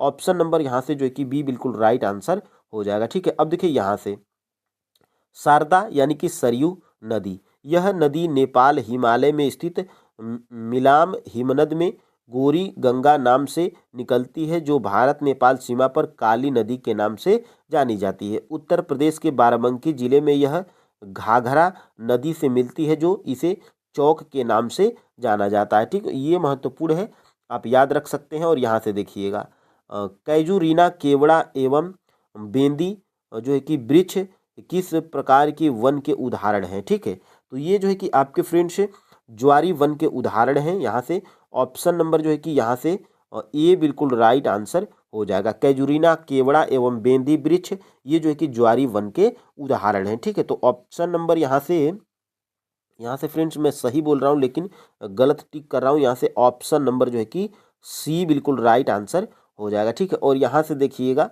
ये आपका देखिए ज्वारी वन, देखिए ये वन मुख्यतः उन भागों में मिलते हैं जहाँ नदियों का जो है कि ताज़ा जल समुद्र जल से मिलता है एवं परिणाम स्वरूप दलदली भाग बन जाता है। ठीक है, देखिए गंगा, गोदावरी, कृष्णा आदि के निम्न डेल्टाई भाग इन वनस्पतियों के आदर्श उत्पत्ति क्षेत्र हैं। यहाँ की प्रमुख वनस्पतियाँ मैंग्रोव, सुंदरी, कैजरूना, केवड़ा और बेंदी वृक्ष है। तो यहीं से ये प्रश्न आपका बनाया गया था। देखिए ज्वारी वन समुद्री कटाव को रोकते हैं और इनकी जो है कि लकड़ियाँ जल में सड़ती नहीं है। ज्वारी वन जो है कि उच्च जैव विविधता युक्त सदाहरित वन है। ठीक है, तो ये महत्वपूर्ण है। और यहाँ से फ्रेंड्स आगे हम लोग बढ़ते हैं। देखिएगा इसमें विषम चुनना है। ठीक है, तो देखिए फ्रेंड्स महात्मा गांधी मरीन राष्ट्रीय उद्यान, तो महात्मा गांधी मरीन राष्ट्रीय उद्यान ये अंडमान निकोबार द्वीप समूह में है। ठीक है, ये अंडमान निकोबार द्वीप समूह में है। और ये रानी झांसी मरीन राष्ट्रीय उद्यान ये भी आपका जो है कि अंडमान निकोबार द्वीप समूह में है। ठीक है, और ये जो है कि मुरलेन मुरलेन राष्ट्रीय उद्यान, तो मुरलेन राष्ट्रीय उद्यान फ्रेंड्स ये आपका जो है कि मिजोरम में है। तो ये आपका विषम पूछा गया था, तो ये जो है कि आपका ऑप्शन नंबर जो है कि सी बिल्कुल राइट आंसर हो जाएगा। ठीक है, अब देखिए यहाँ से इसको अगर देखने का प्रयास करिए, देखिए महात्मा गांधी मरीन राष्ट्रीय उद्यान अंडमान और निकोबार में है। रानी झांसी मरीन राष्ट्रीय उद्यान अंडमान और निकोबार द्वीप समूह में है। ये दोनों जो है कि ये कहीं जैसे हैं। ठीक है, और ये जो है कि आपका विषम था मुरलेन राष्ट्रीय उद्यान जो कि मिजोरम में है। ठीक है, और देखिए कैंपवेल बे राष्ट्रीय उद्यान ये अंडमान निकोबार द्वीप समूह में। तो ये तीनों आप याद रखिएगा। और ये जो है कि 4 नंबर वाला मोस्ट इंपोर्टेंट है, इसको भी आप जो है कि याद रख सकते हैं। ठीक है, अब देखिए यहाँ से हम लोग आगे बढ़ते हैं। राष्ट्रीय बाघ संरक्षण प्राधिकरण का गठन किस वर्ष किया गया था। ठीक है, तो राष्ट्रीय बाघ संरक्षण प्राधिकरण का जो है कि गठन किस वर्ष किया गया था, तो ये जो है कि किया गया था फ्रेंड्स आपका जो है कि 2006 में। ऑप्शन नंबर यहाँ पे बी बिल्कुल राइट आंसर हो जाएगा। और प्रोजेक्ट टाइगर ये आपका जो है कि प्रोजेक्ट टाइगर योजना कब जो है कि प्रारंभ की गई थी, ये आप जो है कि कमेंट बॉक्स में बताइएगा। ठीक है, और फ्रेंड्स देखिए क्लास आपको पसंद आ रही है तो वीडियो को लाइक करिएगा, चैनल पे नए हैं तो चैनल को जो है कि सब्सक्राइब जरूर कीजिएगा। ठीक है, अब देखिए यहाँ से निम्न में से कौन सा कथन सही है। ठीक है, तो कौन सा कथन इसमें जो है कि सही है और ये जो है कि हमें बताना है। तो देखिए फ्रेंड्स इसमें कौन सा कथन सत्य है ये जो है कि हमें बताना है। ठीक है, तो इसमें फ्रेंड्स देखिए भारत की सबसे लंबी झील चिल्का झील है। तो देखिए फ्रेंड्स भारत में सबसे जो है कि लंबी, यहाँ पे लंबी झील की बात करेंगे तो ये वेम्बनाड झील है। ठीक है, ये वेम्बनाड झील है, वेम्बनाड झील सबसे लंबी है। और जो है कि चिल्का झील क्या है, तो चिल्का झील जो है कि फ्रेंड्स आपकी सबसे बड़ी नदी है। ठीक है, चिल्का जो है कि सबसे बड़ी नदी है, तो ये आप याद रखिएगा। और देखिए भारत की सबसे लंबी नदी इसमें चिल्का झील बोला है, तो ये कथन आपका गलत है। ठीक है, और सही पूछा है भारत की सबसे बड़ी उच्च अक्षांशीय झील सोंगमो झील है। तो ये जो है कि आपका जो है कि ये आपका जो है कि ये भी आपका गलत है। और भारत की सबसे बड़ी कृत्रिम झील गोविंद बल्लभ पंत सागर है। तो देखिए फ्रेंड्स ये कृत्रिम झील है। ऑप्शन नंबर यहाँ से जो है कि ये सी वाला सही राइट आंसर है। ठीक है, और देखिए फ्रेंड्स सबसे खारे पानी की झील कौन सी है, तो सबसे खारे पानी की झील फ्रेंड्स आपकी चिल्का झील है, ये आप याद रखिएगा। और मीठे पानी की सबसे बड़ी झील तो वुलर झील है, ये भी आप जो है कि याद रखिएगा। और यहाँ से देखिएगा आगे, देखिए भारत की सबसे लंबी झील वेम्बनाड झील है जो कि केरल में है। भारत की सबसे बड़ी झील चिल्का झील है जो कि ओडिशा में है। और ये सबसे जो है कि खारे पानी की झील भी है। ठीक है, तो इसको आप याद रखिएगा। भारत की सबसे बड़ी उच्च अक्षांशीय झील चेलामो झील जो कि सिक्किम में है। और भारत की सबसे बड़ी कृत्रिम झील गोविंद बल्लभ पंत सागर जो कि उत्तर प्रदेश के, और उत्तर प्रदेश में कहाँ पर है, तो सोनभद्र में। ठीक है, ये आप याद रखिएगा, सोनभद्र में। ठीक है, और देखिएगा यहाँ से हम लोग आगे बढ़ते हैं। अधोलिखित में से यानी कि निम्नलिखित में से कौन सा पृथ्वी के जो है कि कार्बन चक्र में कार्बन डाइऑक्साइड की मात्रा को नहीं बढ़ाता है। ठीक है, तो देखिए फ्रेंड्स श्वसन में क्या होता है, श्वसन में फ्रेंड्स ये जो है कि आपका श्वसन में ये जो है कि बढ़ाता है। ठीक है, और देखिए ये कार्बन प्रकाश संश्लेषण, तो प्रकाश संश्लेषण में जो है कि इसमें होता क्या है, तो प्रकाश संश्लेषण में जो है कि ये पौधे क्या करते हैं, कार्बन डाइऑक्साइड को ग्रहण करते हैं। ठीक है, तो ग्रहण करेंगे यानी कि ये कार्बन डाइऑक्साइड की मात्रा को क्या करेंगे, नहीं बढ़ाएंगे। ठीक है, तो ऑप्शन नंबर यहाँ से बी बिल्कुल राइट आंसर हो जाएगा। और जैविक पदार्थों का क्षय, तो इसमें क्या होता है, तो इसमें भी जो है कि ये आपका कार्बन डाइऑक्साइड की मात्रा को बढ़ाता है। ठीक है, और ये श्वसन में क्या होता है, तो श्वसन में पौधे क्या, देखिए पौधों में भी श्वसन होता है, और पौधे श्वसन की क्रिया में क्या करते हैं, उसमें जो है कि कार्बन डाइऑक्साइड को क्या करते हैं, ग्रहण करते हैं। ठीक है, कार्बन डाइऑक्साइड को क्या करते हैं, छोड़ते हैं और ऑक्सीजन को लेते हैं। ठीक है, तो ये आपका जो है कि प्रकाश संश्लेषण में क्या होता है, कार्बन डाइऑक्साइड को पौधे ग्रहण करते हैं, तो ग्रहण करेंगे तो कार्बन डाइऑक्साइड की मात्रा क्या होगी, नहीं बढ़ेगी। तो यही जो है कि आपका ऑप्शन नंबर जो है कि बी बिल्कुल राइट आंसर हो जाएगा। ठीक है, और यहाँ से इसको अगर देखने का प्रयास करिएगा, देखिए पृथ्वी के कार्बन चक्र में कार्बनिक पदार्थों के अपघट्य जीवधारियों द्वारा शोषण प्रक्रिया से, ज्वालामुखी प्रक्रियाओं से, जीवाश्म ईंधनों के दहन इत्यादि से कार्बन डाइऑक्साइड की जो है कि वायुमंडल में पहुंचती है। और स्वपोषित पौधे प्रकाश संश्लेषण की क्रिया द्वारा कार्बोहाइड्रेट्स के निर्माण में वायुमंडलीय कार्बन डाइऑक्साइड को ग्रहण करते हैं, न कि छोड़ते हैं। ठीक है, तो यहाँ से आपका जो है कि option number B right answer था। ठीक है, अब देखिए यहाँ से निम्नलिखित नोबल गैसों में से कौन सी वायु में नहीं पाई जाती है। ठीक है, तो ये जो है कि आपका रेडान नहीं पाई जाती है। ऑप्शन नंबर यहाँ से बी बिल्कुल राइट आंसर हो जाएगा। ठीक है, और यहाँ से अगर इसको देखने का प्रयास करिएगा तो ये आपके टीआरई 1 में प्रश्न पूछा गया है। नाइट्रोजन कितने प्रतिशत वायुमंडल में पाई जाती है, तो 78.08%।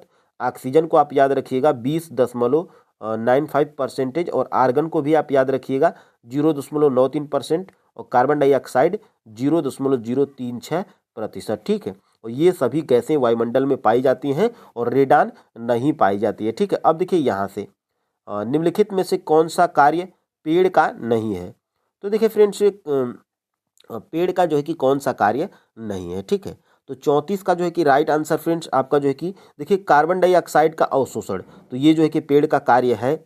शोर का जो है कि अवशोषण, ये भी जो है कि पेड़ का कार्य है। ऑक्सीजन की विमुक्ति, तो ये भी जो है कि आपका पेड़ का कार्य है। तो इसलिए फ्रेंड्स क्या पूछा है कि कौन सा पेड़ का कार्य नहीं है, तो इसमें जो है कि कोई नहीं आपका राइट आंसर हो जाएगा। ऑप्शन नंबर ई बिल्कुल राइट आंसर हो जाएगा। देखिए फ्रेंड्स एक भी प्रश्न इसमें गलत नहीं है, सभी प्रश्न जो है कि बीपीएससी द्वारा पूछे गए हैं और बिल्कुल बुक से जो है कि टाइप किए गए हैं, और एनसीईआरटी बुक्स से भी जो है कि इसमें टाइप किए गए हैं, तो महत्वपूर्ण है। अब देखिएगा यहाँ से पेड़ पौधे कार्बन डाइऑक्साइड का अवशोषण कर ऑक्सीजन की जो है कि विमुक्ति करते हैं। विभिन्न क्षेत्रों में सड़क के किनारे हरे वृक्षों के जो है कि कतारें खड़ी करने ध्वनि प्रदूषण से बचा सकता है, जिसे ग्रीन मफलर बोलते हैं। पेड़ पौधे वायु प्रदूषण नहीं करते हैं, अपितु वायु प्रदूषण की रोकथाम में सहायक होते हैं। ठीक है, अब देखिएगा यहाँ से देखिएगा पृथ्वी के जो है कि वायुमंडल में मौजूद कुल ऑक्सीजन का अमेजन 1 में जो है कि प्रकाश संश्लेषण के द्वारा अनुमानित उत्पादन है। ठीक है, तो देखिए फ्रेंड्स पृथ्वी के वायुमंडल में मौजूद कुल ऑक्सीजन का जो है कि अमेजन 1 में जो है कि प्रकाश संश्लेषण द्वारा अनुमानित उत्पादन कितना है, तो ये जो है कि आपका जो है कि इतने 20% है। ऑप्शन नंबर यहाँ से सी बिल्कुल राइट आंसर हो जाएगा। यानी कि वायुमंडल की कुल ऑक्सीजन में सिर्फ अमेजन 1 की बात करेंगे तो 20% है। ठीक है, अब देखिए यहाँ से हम लोग आगे बढ़ते हैं और देखिएगा वायुमंडल में उपस्थित कुल ऑक्सीजन का लगभग 20% अमेजन 1 द्वारा प्रकाश संश्लेषण के माध्यम से उत्पादन किया जाता है। अमेजन 1 को जो है कि ग्रह का फेफड़ा, पृथ्वी ग्रह का फेफड़ा भी कहा जाता है। अमेजन 1 विशाल जो है कि उष्णकटिबंधीय वर्षा वन है, जो उत्तरी दक्षिणी अमेरिका में अमेजन और इसकी सहायक नदियों के बेसिन में स्थित है। और इससे संबंधित आपका प्रश्न किसमें पूछा गया था, तो ये जो है कि आपके शायद टीआरई 1 और टीआरई 3 दोनों में पूछा गया है। और यहाँ से देखिएगा पर्यावरण अपकर्षण ह्रास से जो है कि अभिप्राय है। ठीक है, तो ये जो है कि आपका जो है कि ह्रास से अभिप्राय, देखिए पर्यावरणीय गुणों का जो है कि पूर्ण रूप से निम्नीकरण, तो ये जो है कि आपका बिल्कुल जो है कि ये आपका निम्नलिखित पर्यावरण ह्रास से अभिप्राय है। ठीक है, पर्यावरणीय गुणों का पूर्ण रूप से निम्नीकरण, ये भी सही है। और मानवीय क्रियाकलापों से विपरीत परिवर्तन लाना, ये भी जो है कि ह्रास का कार्य है। और पारिस्थितिकी विभिन्नता के परिणाम स्वरूप पारिस्थितिकी असंतुलन, तो ये भी जो है कि आपका सही है। और ये जो है कि आपका उपर्युक्त में से एक से अधिक आपका राइट आंसर हो जाएगा, क्योंकि option number A, option number B और ऑप्शन नंबर सी तीनों जो है कि आपका सही है। और देखिएगा यहाँ से देखिएगा, देखिए प्राकृतिक आवास का विनाश, जैव विविधता की हानि या प्राकृतिक संसाधनों के क्षरण होने से पर्यावरण को होने वाले नुकसान को पर्यावरण अपकर्षण बोलते हैं। ठीक है, अब देखिएगा यहाँ से राष्ट्रीय पर्यावरण जो है कि अभियांत्रिकी शोध संस्थान NEERI कब और कहाँ स्थापित किया गया था? तो ये जो है कि स्थापित कहाँ पर किया गया है? तो ऑप्शन नंबर बी 1958 नागपुर में। ठीक है, NEERI आप याद रखिएगा, ऑप्शन नंबर जो है कि यहाँ से बी बिल्कुल राइट आंसर हो जाएगा। ठीक है, और यहाँ से देखिएगा, देखिए राष्ट्रीय पर्यावरण अभियांत्रिकी शोध संस्थान, national environmental engineering research institute NEERI। तो जो है कि प्रश्न बन सकता है कि NEERI का जो है कि फुल फॉर्म क्या है, पूर्ण नाम क्या है? तो national environmental engineering resource institute. ठीक है, तो ये आप याद रखिएगा, इसकी स्थापना 1958 में नागपुर में की गई थी। इसका उद्देश्य पर्यावरण और इंजीनियरिंग के क्षेत्र में नवाचार और अनुसंधान करना है। वर्तमान में इसके जो है कि निर्देशक कौन है? तो डॉक्टर अतुल नारायण है। इसको आप जो है कि गूगल करके देख लीजिएगा। ठीक है, अब देखिए यहाँ से ये बदलते रहते हैं, और देखिएगा भारतीय संसद द्वारा जैव विविधता अधिनियम पारित किया गया था, यानी कि भारतीय संसद द्वारा जैव विविधता अधिनियम जो है कि कब पारित किया गया था? तो ये जो है कि पारित किया गया था दिसंबर 2002 में। ठीक है, तो ऑप्शन नंबर यहाँ से बी बिल्कुल राइट आंसर हो जाएगा। और जैव विविधता दिवस कब मनाया जाता है, ये आप हमें कमेंट करके जरूर बताइएगा। ठीक है, और यहाँ से फ्रेंड्स हम लोग आगे बढ़ते हैं। देखिए निम्नलिखित में से कौन सा गैस समूह ग्रीन हाउस प्रभाव में योगदान देता है? ठीक है, तो देखिए फ्रेंड्स, कौन सा गैस समूह है जो ग्रीन हाउस प्रभाव में योगदान देता है? तो ये जो है कि आपका फ्रेंड्स कार्बन डाइऑक्साइड और मीथेन, ये क्या करती हैं? तो ग्रीन हाउस प्रभाव में अपना योगदान देती हैं। और ये जो है कि आपका ऑप्शन नंबर जो है कि सी बिल्कुल राइट आंसर हो जाएगा। ठीक है, अब देखिए यहाँ से आपका जो है कि आता है 40 नंबर का प्रश्न। और यहाँ से देखिएगा, विश्व मौसम विज्ञान संगठन WMO, ठीक है, ग्रीन हाउस गैस बुलेटिन नवंबर 2023 के अनुसार महत्वपूर्ण दीर्घायु ग्रीन हाउस गैसों का ग्रीन हाउस प्रभाव या वैश्विक तापन के प्रति अपेक्षित योगदान निम्नवत है। ठीक है, तो कार्बन डाइऑक्साइड का जो है कि योगदान कितना है? तो 64%, मीथेन का जो है कि 19%, और जो है कि HCF यानी कि क्लोरोफ्लोरो, ये जो है कि आपका 2%, नाइट्रस ऑक्साइड का जो है कि 6% है, और क्लोरोफ्लोरो कार्बन्स का जो है कि 8% है, और अन्य गैसें 1%। ये जो है कि आपके ग्रीन हाउस गैस प्रभाव में अपना जो है कि योगदान देती हैं। ठीक है, अब देखिए यहाँ से निम्नलिखित गैसों में से कौन सी एक गैस धरती पर जीवन के लिए हानिकारक और लाभदायक दोनों है? ठीक है, तो देखिए फ्रेंड्स, वो आपका कार्बन डाइऑक्साइड है। कैसे है? क्योंकि फ्रेंड्स देखिएगा, कार्बन डाइऑक्साइड नहीं रहेगी तो पेड़ पौधे जीवित नहीं रहेंगे। ठीक है, और जो है कि पेड़ पौधे जीवित नहीं रहेंगे तो मानव भी जीवित नहीं रहेंगे, क्योंकि पेड़ पौधों से हमें ऑक्सीजन मिलता है। तो एक दूसरे के पूरक हैं, और कार्बन डाइऑक्साइड जो है कि धरती पर जो है कि हानिकारक और लाभदायक दोनों है। कार्बन डाइऑक्साइड जो है कि मानवों के लिए हानिकारक है, ठीक है, पर्यावरण के लिए हानिकारक है। तो ऑप्शन नंबर यहाँ से सी बिल्कुल राइट आंसर हो जाएगा। ठीक है, अब देखिए यहाँ से कार्बन डाइऑक्साइड गैस धरती पर जीवन के लिए हानिकारक और लाभदायक दोनों है। पौधे कार्बन डाइऑक्साइड ग्रहण कर प्रकाश संश्लेषण की क्रिया द्वारा जीवनदायिनी ऑक्सीजन गैस की रचना करते हैं, और जो हमारे जीवन के लिए लाभदायक है वही यह वायुमंडलीय तापन का मुख्य कारण भी है, जो हमारे लिए हानिकारक भी है। ठीक है, तो इस तरह आप जो है कि याद रख सकते हैं। और यहाँ से देखिएगा, बिहार में आयोजित कांग्रेस के पहले अधिवेशन के अध्यक्ष कौन थे? सबसे पहले बिहार में जो है कि कितने कांग्रेस के अधिवेशन हुए थे? तो 3 अधिवेशन हुए थे। ठीक है, जिसमें से 3 में से जो है कि बिहार में आयोजित कांग्रेस का पहला अधिवेशन हुआ, कब हुआ था? तो ये जो है कि ये पहला वाला हुआ था। और पहले में अध्यक्ष कौन थे? तो पहले में जो है कि अध्यक्ष फ्रेंड्स आपके जो है कि कौन थे? तो रंगनाथ मधोलकर थे। ठीक है, तो ऑप्शन नंबर यहाँ से जो है कि सी बिल्कुल राइट आंसर हो जाएगा। ये मोस्ट इंपोर्टेंट है, इसको स्टार मार्क कर लीजिएगा। और यहाँ से देखिएगा, बिहार में अखिल भारतीय कांग्रेस के कुल 3 अधिवेशन हुए थे। कौन कौन? 27वां, 38वां और 53वां। ठीक है, और 27वां जो कि पहला हुआ था 1912 में पटना के जो है कि बांकीपुर में, और अध्यक्ष कौन थे? रंगनाथ मधोलकर थे। और 38वां हुआ था 1922 में, जो कि गया में। ठीक है, अध्यक्ष कौन थे? चित्तरंजन दास थे। और 53वां हुआ था कब? 1940 में, रामगढ़, यानी कि जब ये बिहार का जो है कि बिहार और झारखंड दोनों एक ही था। ठीक है, 1940 में। तो ये 53वां हुआ था अध्यक्ष कौन थे? मौलाना अबुल कलाम आज़ाद थे। ठीक है, तो ये आप तीनों याद रख सकते हैं। और यहाँ से देखिएगा, राज्यपाल की अध्यादेश जारी करने की शक्ति का उल्लेख भारतीय संविधान के किस अनुच्छेद में है? तो ये फ्रेंड्स आपका जो है कि किस अनुच्छेद में है, आपको जो है कि पता होना चाहिए। तो ये जो है कि आपके फ्रेंड्स किस अनुच्छेद में है? तो ये जो है कि आपके अनुच्छेद नंबर 213 में है। ठीक है, आपका जो है कि ऑप्शन नंबर जो है कि सी बिल्कुल राइट आंसर हो जाएगा। और इससे ये तो राज्यपाल के अध्यादेश जारी करने की शक्ति का उल्लेख भारतीय संविधान के अनुच्छेद 213 में है। लेकिन प्रश्न पूछ सकता है कि राष्ट्रपति राष्ट्रपति के अध्यादेश जारी करने की शक्ति किस अनुच्छेद में है? तो ये जो है कि अनुच्छेद 123 आप याद रखिएगा, ये पहला वाला। ठीक है, तो यहाँ से फ्रेंड्स आपका राज्यपाल के अध्यादेश जारी करने की शक्ति का उल्लेख भारतीय संविधान के किस अनुच्छेद में है? तो अनुच्छेद 213 में है। ठीक है, ये आप याद रखिएगा। अब देखिए यहाँ से देखिएगा, पंचायती राज व्यवस्था के संबंध में अशोक मेहता समिति का गठन जो है कि किस वर्ष हुआ था? तो पंचायती राज व्यवस्था के संबंध में अशोक मेहता समिति का जो है कि गठन ये कब किया गया था? तो ये जो है कि गठन किया गया था फ्रेंड्स आपके दिसंबर 1977 में। ठीक है, तो ऑप्शन नंबर यहाँ से सी बिल्कुल राइट आंसर हो जाएगा। ठीक है, अब देखिए यहाँ से इसको अगर देखने का प्रयास करिए, देखिए प्रथम वित्त आयोग के अध्यक्ष कौन थे? तो प्रथम वित्त आयोग के जो है कि अध्यक्ष थे फ्रेंड्स केसी नियोगी जी। ठीक है, तो ऑप्शन नंबर यहाँ से और बी बिल्कुल राइट आंसर हो जाएगा। ठीक है, अब देखिए यहाँ से देखिएगा, केसी नियोगी प्रथम वित्त आयोग के अध्यक्ष थे।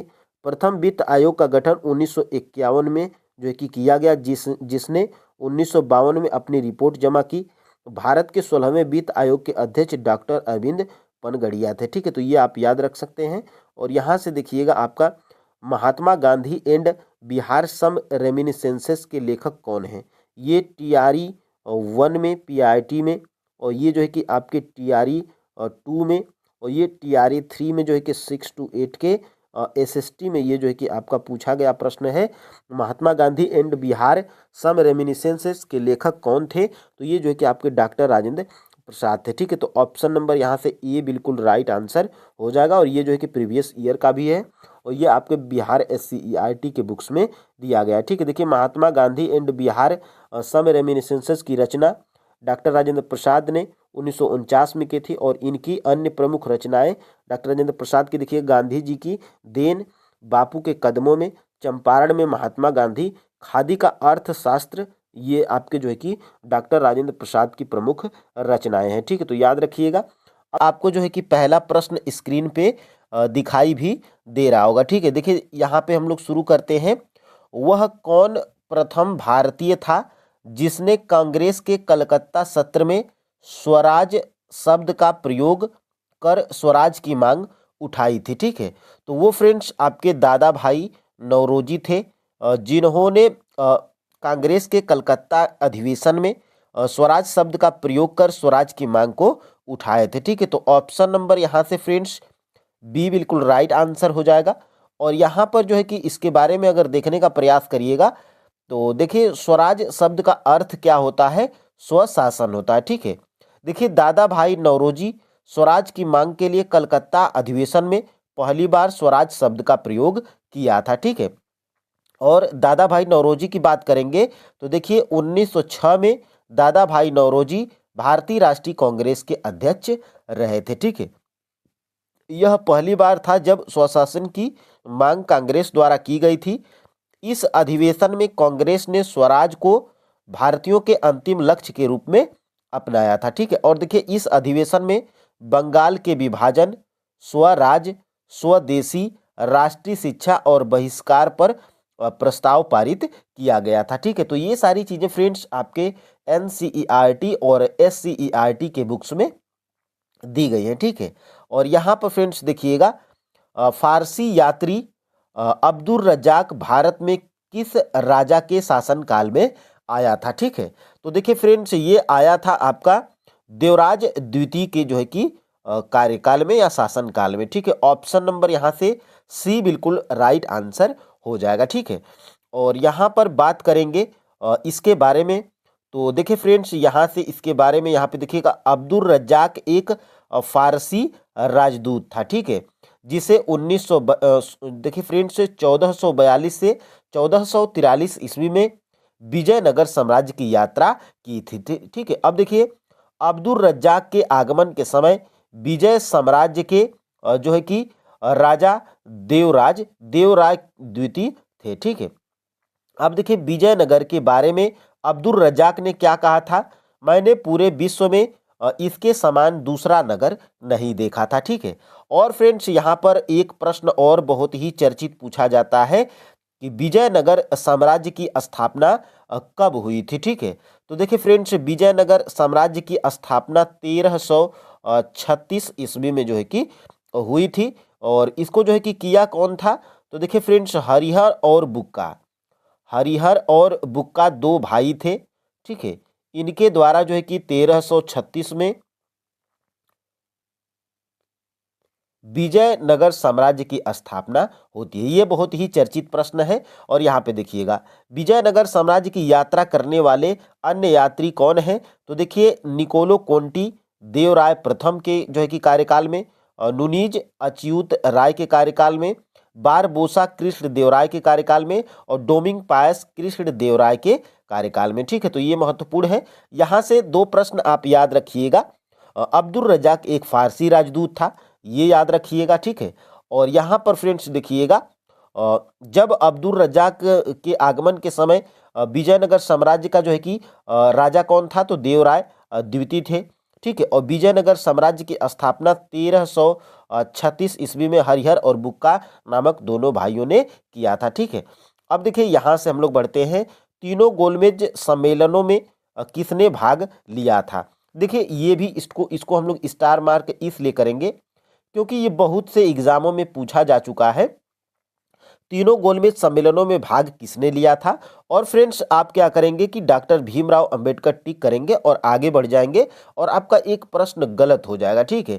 क्योंकि फ्रेंड्स इसमें जो है कि आपके डॉक्टर भीमराव अंबेडकर, तेज बहादुर सप्रभु और यहाँ पे जो है कि मौलाना अबुल कलाम आज़ाद, ये तीनों जो है कि आपके तीनों गोलमेज सम्मेलनों में जो है कि भाग में उपस्थित है, यानी कि भाग लिए थे। ठीक है। तो ऑप्शन नंबर यहाँ पे डी बिल्कुल राइट आंसर होगा, उपर्युक्त में से एक से अधिक। अब देखिए इसके बारे में थोड़ा सा यहाँ पे देखेंगे तो देखिए गोलमेज सम्मेलन, देखिए फ्रेंड्स अंग्रेजी सरकार द्वारा भारत के संवैधानिक सुधारों पर चर्चा के लिए 1930 से 1932 के बीच 3 गोलमेज सम्मेलन का आयोजन कहाँ पर, लंदन में किया गया था। ठीक है। और देखिए यहाँ पे पहला गोलमेज सम्मेलन 12 नवंबर 1930 से 19 जनवरी 1931 से। ठीक है। यानी कि 12 नवंबर 1930 से 19 जनवरी 1931 तक पहला गोलमेज सम्मेलन हमारा चला था। ठीक है। दूसरा गोलमेज सम्मेलन 7 सितंबर 1931 से 1 दिसंबर 1931 तक और तीसरा गोलमेज सम्मेलन 17 नवंबर 1932 से यहाँ पर 24 दिसंबर 1932 तक। तो ये आप जो है कि इसको स्टार मार्क करिएगा, एक प्रश्न इससे जरूर पूछा जाता है। और यहाँ से मोस्ट इम्पोर्टेंट टॉपिक जो आपके जो है कि एग्जाम में पूछा भी गया था, प्रथम गोलमेज सम्मेलन के दौरान लॉर्ड इरविन भारत का वायसराय था। ठीक है। तो ये महत्वपूर्ण है, स्टार मार्क करेंगे। और देखिए यहाँ पे दूसरे और ये आपका जो है कि TRE 3.0 जो री एग्जाम PIT का एग्जाम हुआ था उसी में ये प्रश्न आपका पूछा गया है। और देखिए दूसरे और तीसरे गोलमेज सम्मेलन के दौरान भारत का वायसराय कौन था, लॉर्ड विलिंगडन था। ठीक है। तो इसको भी आप जो है कि स्टार मार्क कर लीजिएगा। और तीनों गोलमेज सम्मेलनों के दौरान ब्रिटेन के प्रधानमंत्री रैमजे मैकडोनाल्ड थे। ठीक है। तो ये भी आप याद रखिएगा। और हरिजन प्रतिनिधि के रूप में डॉक्टर भीमराव अंबेडकर ने तीनों गोलमेज सम्मेलनों में भाग लिया था। ठीक है। तो ये आप याद रखिएगा। और देखिए भारतीय राष्ट्रीय कांग्रेस केवल द्वितीय गोलमेज सम्मेलन में शामिल हुई थी। इसके जो है कि कांग्रेस के एकमात्र प्रतिनिधि कौन थे, महात्मा गांधी थे। बहुत ही चर्चित प्रश्न है और बहुत बार आपके जो है कि एग्जाम में भी पूछा जा चुका है। ठीक है। तो ये आप याद रखिएगा। और फ्रेंड्स हम लोग यहाँ से आगे बढ़ते हैं। देखिएगा तीनों गोलमेज सम्मेलनों में भाग लेने वाले व्यक्ति कौन थे, डॉक्टर भीमराव अंबेडकर, तेज बहादुर सप्रभु, MR जयकर, ANM जोशी और CN मुदालियार। ये जो है कि तीनों गोलमेज सम्मेलनों में जो है कि भाग लेने वाले व्यक्ति हैं। ठीक है, अब देखिएगा फ्रेंड्स, यहाँ से 4 नंबर का प्रश्न हम लोग देखेंगे। तो देखिए 4 नंबर का प्रश्न जो है कि है क्या, निम्नलिखित में से किसने भारत के बाहर इंग्लैंड में क्रांतिकारी गतिविधियों के एक आरंभिक केंद्र के रूप में इंडियन होम रूल सोसाइटी की शुरुआत की थी। तो देखिए friends, Indian home rule society की शुरुआत यानी कि भारत के बाहर यानी कि इंग्लैंड के क्रांतिकारी गतिविधियों के एक आरंभिक केंद्र के रूप में जो है कि इसकी शुरुआत की गई थी। तो ये कौन थे, तो ये थे फ्रेंड्स आपके श्याम जी कृष्ण वर्मा। ठीक है, तो ऑप्शन नंबर यहाँ से सी बिल्कुल आपका जो है कि राइट आंसर हो जाएगा। और यहाँ से जो है कि आप आगे बढ़ते हैं और यहाँ से देखिएगा, देखिए विदेश में भारतीय स्वतंत्रता आंदोलन के प्रचार प्रसार का जो है कि श्रेय किसे जाता है, श्यामजी कृष्ण वर्मा को जाता है, जो भारतीय क्रांतिकारी आंदोलन के अग्रणी नेताओं में से एक थे। ठीक है, उन्होंने 1905 में इंडियन होम रूल सोसाइटी जो कि लंदन तथा इंडियन हाउस की स्थापना की थी। ठीक है, अब देखिए कुछ अंग्रेज मित्रों की सहायता से उन्होंने इंडियन सोशियोलॉजिस्ट नामक नाम से एक अपनी पत्रिका भी शुरू की थी। ठीक है, तो ये महत्वपूर्ण है और आप जो है कि इसको कैप्चर करेंगे फ्रेंड्स, तो यहीं से प्रश्न आपके एग्जाम में बनते हैं। ठीक है, देखिए निम्नलिखित में से कौन सी जोड़ी सही है, तो देखिए विनोबा भावे द्वितीय व्यक्तिगत सत्याग्राही, यानी कि जो विनोबा भावे थे, ये मैं कल वाले जो है कि प्रैक्टिस सेट में इसको शामिल किया था, उसी के आधार पे ये प्रश्न आपका जो है कि बनाया गया है। तो ये आपका जो है कि गलत है, क्योंकि फ्रेंड्स विनोबा भावे जो है कि आपके कौन से सत्याग्राही थे, तो विनोबा भावे जो है कि आपके पहले सत्याग्राही थे। ठीक है, तो ये आप जो है कि याद रखिएगा, पहले सत्याग्राही थे। सी आर दास देशबंधु, तो बिल्कुल जो है कि सी आर दास देशबंधु, और ये जो है कि आपका सही है। और देखिए विलियम वेडन वर्ग 1907 के कांग्रेस सभापति यानी कि अध्यक्ष थे, तो ये फ्रेंड्स ये भी आपका जो है कि गलत है। ये आपके विलियम वेडन वर्न ये जो है कि आपके 1910 में, ठीक है 1910 में जो है कि कांग्रेस की अध्यक्षता किए थे। अब बात करेंगे फ्रेंड्स की कल वाले प्रश्न प्रैक्टिस सेट आप देखे होंगे, तो विनोबा भावे जो है कि दूसरे सत्याग्राही थे, मतलब पहले सत्याग्राही थे, और दूसरे सत्याग्राही कौन थे, तो दूसरे सत्याग्राही की बात करेंगे तो दूसरे सत्याग्राही आपके जवाहरलाल नेहरू जी थे। ठीक है, JLN, ठीक है जवाहरलाल नेहरू जी थे। और तीसरे सत्याग्राही कौन थे, तो तीसरे सत्याग्राही फ्रेंड्स आपके ब्रह्मदत्त थे। ठीक है, ये आप जो है कि याद रखिएगा, ब्रह्मदत्त थे। ये फ्रेंड्स कल वाले प्रैक्टिस सेट में हम लोग किए हैं और जो कि मोस्ट इंपोर्टेंट है। ठीक है, अब देखिए यहाँ से आगे हम लोग बढ़ते हैं। देखिए व्यक्तिगत सत्याग्रह के लिए चुने जाने वाले प्रथम सत्याग्राही विनोबा भावे थे, दूसरे जवाहरलाल नेहरू, तीसरे ब्रह्मदत्त थे। ठीक है, चित्तरंजन दास को देशबंधु के उपनाम से जाना जाता है, तो बिल्कुल सही है। देखिए सन 1907 में भारतीय राष्ट्रीय कांग्रेस का अधिवेशन सूरत में हुआ था, जिसमें कांग्रेस गरम दल और नरम दल नामक 2 दलों में बट गई थी। इसी को जो है कि सूरत विभाजन कहते हैं। 1907 के अधिवेशन की अध्यक्षता कौन किए थे, डॉक्टर रास बिहारी घोष जी किए थे। ठीक है, तो ये प्रश्न बनता है कि जब कांग्रेस का विभाजन हुआ था 1907 में सूरत के अधिवेशन में, उस समय जो है कि कांग्रेस के अध्यक्ष कौन थे, तो रास बिहारी घोष जी थे। ठीक है, अब देखिए यहाँ से 6 नंबर का प्रश्न हम लोग देखेंगे। निम्नलिखित में से किसे सन्यासियों और फकीरों का नेता माना जाता है, जो 1857 में अंग्रेजों के खिलाफ साजिश रच रहे थे। ठीक है, तो इसका जो है कि राइट आंसर फ्रेंड्स आपका नाना साहब है। ऑप्शन नंबर यहाँ से जो है कि सी बिल्कुल राइट आंसर हो जाएगा। ठीक है, अब देखिए यहाँ से देखिएगा, देखिए 5 जून 1857 को कानपुर अंग्रेजों के हाथ से निकल गया। ठीक है, यहाँ पर पेशवा बाजीराव द्वितीय के दत्तक पुत्र नाना साहब ने विद्रोह का जो है कि नेतृत्व किया। देखिए इसमें उनकी सहायता तात्या टोपे, जिनको रामचंद्र पांडुरंग के नाम से जाना जाता है, ये जो है कि इनकी सहायता किए थे, किसकी, नाना साहब की। ठीक है, देखिए उन्होंने खुद को पेशवा घोषित कर दिया। उन्होंने ऐलान किया कि वह बादशाह बहादुर शाह जफर के तहत गवर्नर हैं। ठीक है, देखिए 1857 की क्रांति में नाना साहब को षड्यंत्रकारी सन्यासियों और फकीरों का जो है कि नेता कहा गया था। और देखिए दिसंबर 1857 में कैंप वेल ने कानपुर पर फिर से अधिकार कर लिया। नाना साहब अंत में नेपाल चले गए थे। तो ये भी प्रश्न आपका जो है कि बनाया जाता है। ठीक है, अब देखिए यहाँ से आगे हम लोग बढ़ते हैं। निम्नलिखित में से किसने लंदन में सर विलियम हंट कर्जन वाइली की हत्या की थी? ये आपका फ्रेंड्स TRE 3.0 और री एग्जाम PRT में ये जो है कि आपका प्रश्न पूछा गया है 1 to 5 में। ठीक है, यानी कि PRT में। और ये देखिए मदन लाल ढींगरा इसका राइट आंसर है। लंदन में सर कर्जन वाइली की हत्या जो है कि मदन लाल ढींगरा के द्वारा किया गया था। तो इसका जो है कि राइट आंसर क्या है? ऑप्शन नंबर बी जो है कि बिल्कुल राइट आंसर है। ठीक है, अब देखिए यहाँ से 1 जुलाई 1909। देखिए फ्रेंड्स, ये प्रैक्टिस सेट की खास बात ये है कि TRE 1, TRE 2 और TRE 3 में जिस तरह के प्रश्न पूछे जाते हैं, और ये जो है कि प्रैक्टिस सेट में लगभग 1 to 5 और 6 to 8 इन दोनों के उद्देश्य से करता हूं। लेकिन ये NCERT आधारित प्रैक्टिस सेट है, SCERT आधारित प्रैक्टिस सेट है। तो ये आपके 11, 12, 9 to 10th जो है कि और TGT PGT सभी के लिए महत्वपूर्ण है। ठीक है, 1 जुलाई 1909 को लंदन में भारतीय क्रांतिकारी मदन लाल ढींगरा ने कर्जन वाइली की हत्या कर दी। मदन लाल ढींगरा लंदन में इंडिया हाउस के सदस्य थे। ठीक है, देखिए कर्जन वाइली भारत के राज्य सचिव के राजनीतिक सहयोगी और सलाहकार था। मदन लाल ढींगरा को जो है कि दोषी पाया गया, मौत की सजा सुनाई गई।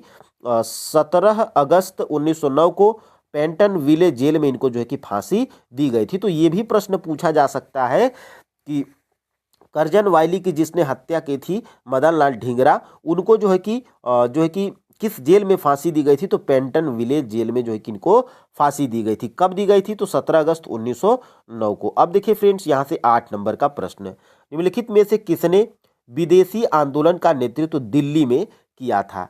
ठीक है, तो ये जो है कि विदेशी आंदोलन का जो है कि नेतृत्व दिल्ली में जो है कि किसने किया था? तो ये फ्रेंड्स आपके जो है कि किए थे सैयद हैदर रजा। ऑप्शन नंबर फ्रेंड्स यहाँ से जो है कि सी बिल्कुल राइट आंसर हो जाएगा। अब देखिए यहाँ से हम लोग आगे बढ़ते हैं। देखिए सरकार ने 20 जुलाई 1905 में बंगाल के विभाजन की घोषणा की।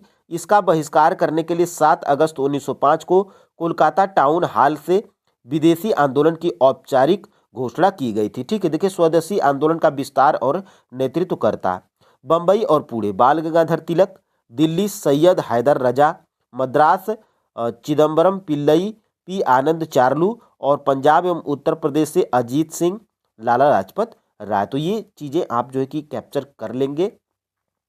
अब देखिए फ्रेंड्स, यहाँ से किसने मोहम्मद अली जिन्ना को हिंदू मुस्लिम एकता का जो है कि दूत कहा था? यानी कि हिंदू मुस्लिम एकता का दूत मोहम्मद अली जिन्ना को किसने कहा था? तो ये फ्रेंड्स सरोजनी नायडू के द्वारा जो है कि कहा गया था। ऑप्शन नंबर जो है कि ए बिल्कुल राइट आंसर हो जाएगा। ठीक है, अब देखिए यहाँ से हम लोग आगे बढ़ते हैं। देखिए दिसंबर 1916 में all India Muslim league AIML और भारतीय राष्ट्रीय कांग्रेस लखनऊ में मिले थे। ठीक है, यानी कि इसी में जो है कि इनका समझौता भी हुआ था।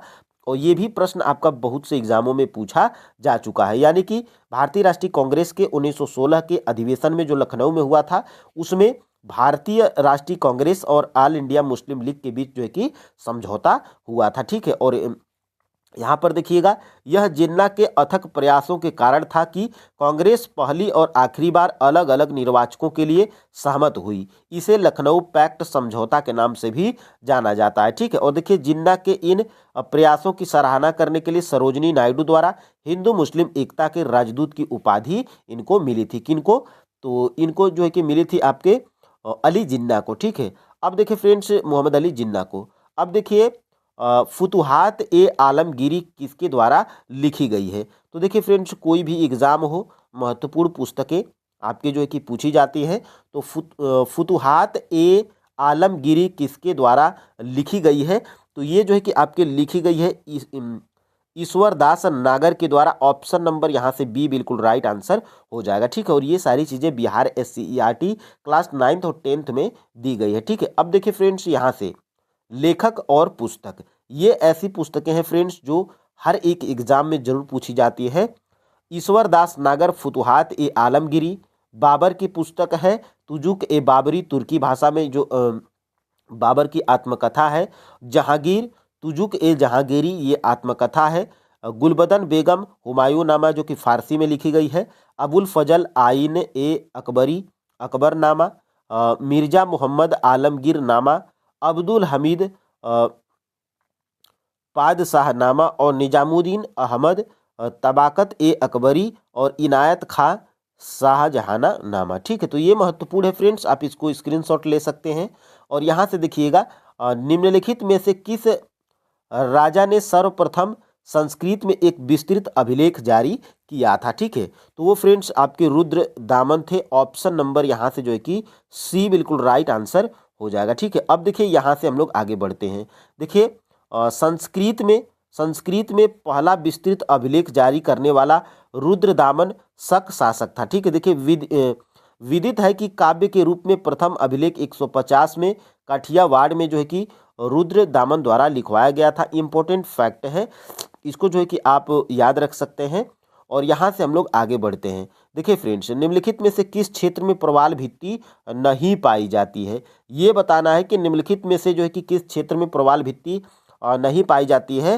तो कैम्बे की खाड़ी, और इसी को जो है कि खंभात की खाड़ी बोला जाता है, यहाँ पर प्रवाल भित्ति जो है कि नहीं पाई जाती है। और यहीं पे जो है कि देखिए नहीं पूछा गया है, तो ऑप्शन नंबर जो है कि यहाँ पर इसका राइट आंसर क्या हो जाएगा, ऑप्शन नंबर ए जो है कि हो जाएगा। ठीक है, अब देखिए प्रवाल भित्ति कहाँ पर पाई जाती है, तो प्रवाल भित्ति फ्रेंड्स देखिए लक्षद्वीप, अंडमान और निकोबार द्वीप समूह, मन्नार की खाड़ी, पाक खाड़ी, मालवन, महाराष्ट्र, कच्छ की खाड़ी। ठीक है, तो ये आपको जो है कि यहाँ पर दिख भी रहा होगा आपको जो है कि मानचित्र में। ठीक है, तो ये आप जो है कि इसको स्क्रीनशॉट ले सकते हैं। ठीक है, अब देखिए फ्रेंड्स यहाँ पे हम लोग आगे बढ़ते हैं। भारत के निम्नलिखित राज्यों में से भारत का कोहिनूर किस राज्य को कहा जाता है, तो देखिए फ्रेंड्स भारत का कोहिनूर जो है कि कहा जाता है आपके आंध्र प्रदेश को। ठीक है, तो ऑप्शन नंबर यहाँ से ए बिल्कुल राइट आंसर हो जाएगा। ठीक है, अब देखिए हम लोग यहाँ से आगे बढ़ते हैं। और यहाँ से देखिएगा, आंध्र प्रदेश के कोलूर की खान से ही विश्व प्रसिद्ध कोहिनूर हीरा प्राप्त होता है, इसलिए इसे जो है कि कोहिनूर का हीरा कहा जाता है आंध्र प्रदेश को। इसी कारण से इस राज्य को भारत का कोहिनूर कहा जाता है। ठीक है, तो इसको स्टार मार्क करेंगे। अब देखिए फ्रेंड्स यहाँ से हम लोग आगे बढ़ते हैं। निम्नलिखित वाक्यों में से कौन सा सही है। ठीक है, तो देखिए मध्य प्रदेश की सीमा 7 राज्यों से लगी है। ठीक है, तो क्या ये कथन सही है, तो देखिए फ्रेंड्स मध्य प्रदेश की जो है कि सीमा 7 राज्यों से नहीं बल्कि 5 राज्यों से जो है कि लगती है। ठीक है, तो ये आपका जो है कि गलत है। भोपाल कर्क रेखा के उत्तर में स्थित है, तो देखिए फ्रेंड्स भोपाल जो है कि कर्क रेखा के दक्षिण में स्थित है। ठीक है, तो ये भी आपका जो है कि कथन गलत है। ठीक है, अब देखिए यहाँ पे पंजाब राज्य की सीमा जम्मू कश्मीर से नहीं मिलती है, तो फ्रेंड्स बिल्कुल ये मिलती है। ठीक है, तो ये भी आपका जो है कि ऑप्शन गलत है। ठीक है, तो प्रश्न क्या पूछा है कि निम्न वाक्यों में कौन सा सही है, तो एक भी ऑप्शन हमारा सही नहीं है। तो ये देखिए हमारा ऑप्शन नंबर ई बिल्कुल राइट आंसर हो जाएगा, ऑप्शन नंबर ई। ठीक है, तो ये जो है कि आप याद रख सकते हैं। और यहाँ से जो है कि देखिएगा फ्रेंड्स, देखिए मध्य प्रदेश की सीमाएं 5 राज्यों से लगती है। ठीक है, तो देखिए फ्रेंड्स मध्य प्रदेश की जो है कि सीमाएं 5 राज्यों से लगती है। उत्तर प्रदेश उत्तर में, पूर्व में छत्तीसगढ़, दक्षिण में महाराष्ट्र, पश्चिम में गुजरात और उत्तर पश्चिम में राजस्थान। ठीक है, तो देखिए ये आपका जो है कि ये वाला जो है ये आपका जो है कि मध्य प्रदेश है। ठीक है, तो मध्य प्रदेश जो है कि देखिए उत्तर में, देखिए उत्तर में ये आपका उत्तर प्रदेश है। ठीक है, और पूर्व में देखिए क्या है, तो पूर्व में जो है कि आपका छत्तीसगढ़ है। देखिए फ्रेंड्स पूर्व में जो है कि ये आपका छत्तीसगढ़ है। ठीक है, ये आपका छत्तीसगढ़ है। और दक्षिण में कौन सा है, तो दक्षिण में जो है कि महाराष्ट्र है। ये देखिए पीला वाला ये आपका महाराष्ट्र है जो कि मध्य प्रदेश से सटा हुआ है, सीमा साझा करता है। और पश्चिम में जो है कि गुजरात है। ठीक है, तो देखिए फ्रेंड्स ये जो है कि आपका गुजरात किधर है, तो गांधीनगर गुजरात, ये देखिए पिंक वाला ये आपका जो है कि गुजरात है। ठीक है, अब देखिए उत्तर पश्चिम में क्या है, राजस्थान है। तो ये देखिए फ्रेंड्स आपका जो है कि राजस्थान, ये देखिए ये वाला आपका राजस्थान है।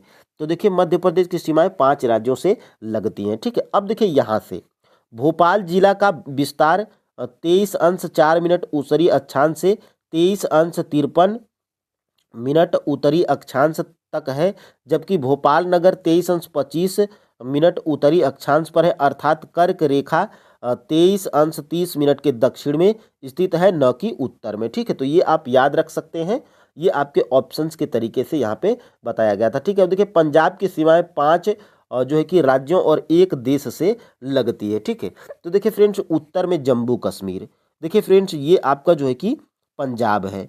पंजाब कहाँ पर है, तो ये आपका जो है कि पंजाब है। और ये देखिए ये आपका जो है कि देखिए हरियाणा लगा हुआ है दक्षिण और दक्षिण पूर्व में। ठीक है, फिर उसके बाद ये आपका जो है कि जम्मू कश्मीर है, फिर उसके बाद जो है कि हिमाचल प्रदेश है, हिमाचल प्रदेश के बाद जो है कि देखिए ये वाला आपका राजस्थान है। ठीक है, ये वाला आपका राजस्थान है, और ये वाला देखिए पश्चिम में कौन है, पाकिस्तान है, और ये वाला देखिए फ्रेंड्स ये वाला जो है कि पाकिस्तान है। ठीक है, तो यही कहा गया है कि 5 राज्यों और एक देश से लगती है, तो ये आप याद रख सकते हैं। ठीक है, अब देखिए फ्रेंड्स यहाँ से हम लोग आगे बढ़ते हैं। यहाँ से देखिएगा, निम्नलिखित में से किस राज्य में जनजाति समुदाय की पहचान नहीं की गई है। ठीक है, तो ये फ्रेंड्स आपका जो है कि हरियाणा में जो है कि जनगणना 2011 के अनुसार जनजाति समुदाय की पहचान नहीं की गई है। ऑप्शन नंबर यहाँ पे बी बिल्कुल राइट आंसर हो जाएगा। ठीक है, अब देखिए यहाँ से वर्ष 2011 की जनगणना के अनुसार पंजाब, हरियाणा, चंडीगढ़, दिल्ली और पुडुचेरी में जनजाति समुदाय की पहचान नहीं की गई है, तो मोस्ट इम्पोर्टेंट है, इसको आप जो है कि याद रखिएगा। अब देखिए फ्रेंड्स यहाँ से नर्मदा नदी पश्चिम की ओर बहती है, जबकि अधिकांश अन्य प्रायद्वीपीय बड़ी नदियाँ पूर्व की ओर बहती हैं, ऐसा क्यों है? तो देखिए फ्रेंड्स ऐसा इसलिए है, देखिएगा ऑप्शन हम लोग पढ़ेंगे तब समझ में आएगा। यह एक रेखीय विभ्रंश रिफ्ट घाटी में विस्तृत है, तो ये देखिए आपका फ्रेंड्स बिल्कुल राइट है। ठीक है, अब देखिए यह बिंद और सतपुड़ा के बीच रहती है, तो फ्रेंड्स देखिए यह बिंद और सतपुड़ा के बीच रहती है ये नर्मदा नदी, ये बिल्कुल कथन सही है, लेकिन ये इसका कारण नहीं है कि इसी के कारण ये जो है कि पश्चिम की ओर बहती है, तो ये भी फिलहाल ऑप्शन आपका जो है कि गलत हो जाएगा। और यहाँ से देखिए भूमि का ढलान मध्य भारत से पश्चिम की ओर है, तो नहीं फ्रेंड्स ये जो है कि आपका पूर्व की ओर है। ठीक है, तो ये आपका जो है कि पूर्व की ओर है, ये आप याद रखिएगा। तो इसलिए फ्रेंड्स आपका जो है कि राइट आंसर क्या हो जाएगा, ऑप्शन नंबर जो है कि ए बिल्कुल राइट आंसर हो जाएगा। ठीक है, अब देखिए यहाँ से हम लोग आगे बढ़ते हैं और इसको देखते हैं। देखिए नर्मदा नदी का पश्चिम की ओर बहाव के कारण भ्रंश घाटी रिफ्ट घाटी से होकर प्रवाहित तो होना है। नर्मदा नदी विंध्य और विंध्याचल और सतपुड़ा के बीच जो है कि बहती है। मध्य भारत में भूमि का ढलान पूर्व की ओर है। ठीक है, तो ये महत्वपूर्ण है। और यहाँ से नक्शे में अगर देखने का प्रयास करिएगा तो ये देखिए फ्रेंड्स, ये देखिए ये सतपुड़ा है, और ये देखिए फ्रेंड्स आपके नर्मदा और ताप्ती। ठीक है, नर्मदा और ताप्ती के बीच में सतपुड़ा है, तो ये भी महत्वपूर्ण है। और देखिए ये आपकी महानदी हो गई, गोदावरी हो गई, कृष्णा हो गई, कावेरी हो गई, ये सभी बंगाल के खाड़ी में गिरती हैं। ठीक है, और यहाँ पे एक प्रश्न और बनता है फ्रेंड्स, जो नदियाँ बंगाल की खाड़ी में गिरती हैं ये किसका निर्माण करती है, तो ये जो है कि आपके डेल्टा का निर्माण करती हैं। ठीक है, और ये देखिए आपका माही नदी, नर्मदा नदी, ताप्ती नदी, ये जो है कि आपके पश्चिम की ओर बहने वाली नदियां हैं और जो अरब सागर में गिरती हैं। ठीक है, तो अरब सागर में गिरने वाली नदियां किसका निर्माण करती हैं, तो ज्वार नद का जो है कि निर्माण करती हैं। ठीक है, तो ये महत्वपूर्ण है। अब देखिए फ्रेंड्स हम लोग आगे बढ़ते हैं। यहाँ से प्रायद्वीपीय भारत में पूर्व दिशा में बहने वाली नदियों का उत्तर दक्षिण का सही क्रम, तो ये प्रश्न इसलिए मैं बनाया हूँ इसमें क्योंकि ये बीपीएससी में पूछा गया प्रश्न है, क्रम पूछ देता है। तो इसका जो है कि राइट आंसर क्या है, ऑप्शन नंबर ए है, स्वर्ण रेखा, महानदी, गोदावरी, कृष्णा, पेन्नार, कावेरी और बैगई, ये क्या है, पूर्व दिशा में बहने वाली नदियों का उत्तर दक्षिण का सही क्रम है। ठीक है, अब देखिए इसको नक्शे में देखेंगे तो देखिए सबसे पहले नक्शा में होता क्या है, ऊपर आपका उत्तर होता है और नीचे आपका जो है कि दक्षिण होता है, इधर आपका जो है कि पूर्व होता है और इधर आपका जो है कि पश्चिम होता है। ठीक है, तो ये देखिए उत्तर से दक्षिण की तरफ, तो देखिए दामोदर हो गया, स्वर्ण रेखा हो गया, ये आपका जो है कि यहाँ से वैतरणी हो गया, फिर उसके बाद गोदावरी हो गया, पेनार हो गया, वैगई और ताम्रपर्णी, ये जो है कि आपके उत्तर से दक्षिण का क्रम है। अब देखिए फ्रेंड्स यहाँ से हम लोग आगे बढ़ते हैं। निम्नलिखित कथनों में से कौन सा सही है। ठीक है, तो देखिए फ्रेंड्स यहाँ से 18 का राइट आंसर क्या है, ऑप्शन नंबर सी है, पुलिकट झील केवल 2 राज्यों में मिलती है, ठीक है। और ये कौन कौन से 2 राज्य हैं, तो ये आपके जो है कि तमिलनाडु है, ठीक है, ये आपका जो है कि तमिलनाडु है, तमिलनाडु व आपका जो है कि क्या है, आंध्र प्रदेश है, ठीक है। तो ये आपका जो है कि याद रखिएगा आंध्र प्रदेश, ठीक है, आंध्र प्रदेश हो गया। तो पुलिकट झील केवल 2 राज्यों में फैली है, तमिलनाडु व आंध्र प्रदेश, ठीक है। अब देखिए फ्रेंड्स, हम लोग आगे बढ़ते हैं। भारत में हिमालय केवल 5 राज्यों में, तो नहीं फ्रेंड्स, ये अधिक से राज्यों में, तो इसलिए ये गलत है। पश्चिम घाट केवल 5 राज्यों में, तो ये भी आपका गलत है, ये आपका जो है कि सही है ऑप्शन नंबर सी, ठीक है। अब देखिए इसको हम लोग देखेंगे यहाँ पर। देखिए भारत के प्रमुख हिमालयी राज्य केंद्र शासित प्रदेश, देखिए जम्मू कश्मीर, लद्दाख, हिमाचल प्रदेश, और देखिए उत्तराखंड, सिक्किम, अरुणाचल प्रदेश, मेघालय, नागालैंड, मणिपुर, मिजोरम एवं त्रिपुरा। इनके अलावा असम और पश्चिम बंगाल के पहाड़ी क्षेत्र भी इसके अंतर्गत आते हैं। किसके अंतर्गत, तो हिमालय के अंतर्गत आते हैं, ठीक है। देखिए पश्चिमी घाट, पश्चिमी घाट देखिए गुजरात, महाराष्ट्र, गोवा, कर्नाटक, तमिलनाडु एवं केरल राज्यों में फैला है।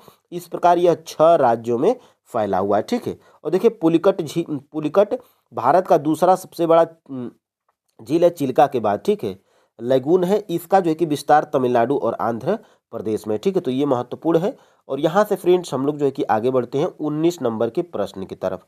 निम्नलिखित में से सबसे प्राचीन पर्वत श्रृंखला कौन सी है, तो सबसे प्राचीन श्रृंखला फ्रेंड्स आपकी अरावली पर्वत श्रृंखला है।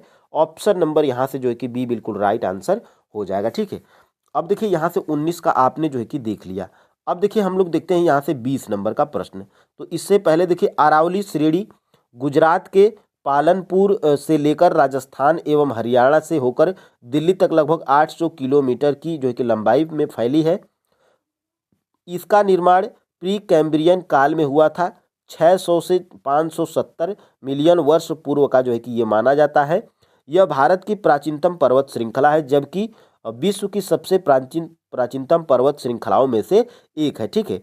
देखिए अरावली पर्वतमाला अवशिष्ट पर्वतों का उदाहरण है। यह भारत का सबसे पुराना वर्णित पर्वत है और इसकी सर्वोच्च चोटी कौन है, गुरु शिखर है, 1722 मीटर की है। तो ये अरावली पर्वत श्रृंखला की सबसे ऊंची चोटी कौन है, तो गुरु शिखर है, ठीक है। तो ये आप जो है कि याद रख सकते हैं। और यहाँ से फ्रेंड्स हम लोग जो है कि देखते हैं आगे। यहाँ से आगे हम लोग बढ़ते हैं 20 नंबर का प्रश्न, ठीक है। तो यहाँ से निम्नलिखित किस पहाड़ी पर पूर्वी घाट पश्चिमी घाट से मिलता है, ठीक है। तो किस पहाड़ी पर मिलता है, तो ये जो है कि आपका जो है कि राइट आंसर क्या है, नीलगिरी पहाड़ी पर जो है कि आपका मिलता कौन है, पूर्वी घाट और पश्चिमी घाट से मिलता है। ऑप्शन नंबर यहाँ से सी बिल्कुल राइट आंसर हो जाएगा, ठीक है। अब देखिए यहाँ से देखिए नीलगिरी पहाड़ी भारतीय प्रायद्वीप के पूर्वी घाट और पश्चिमी घाट के मिलन बिंदु पर मिलता है।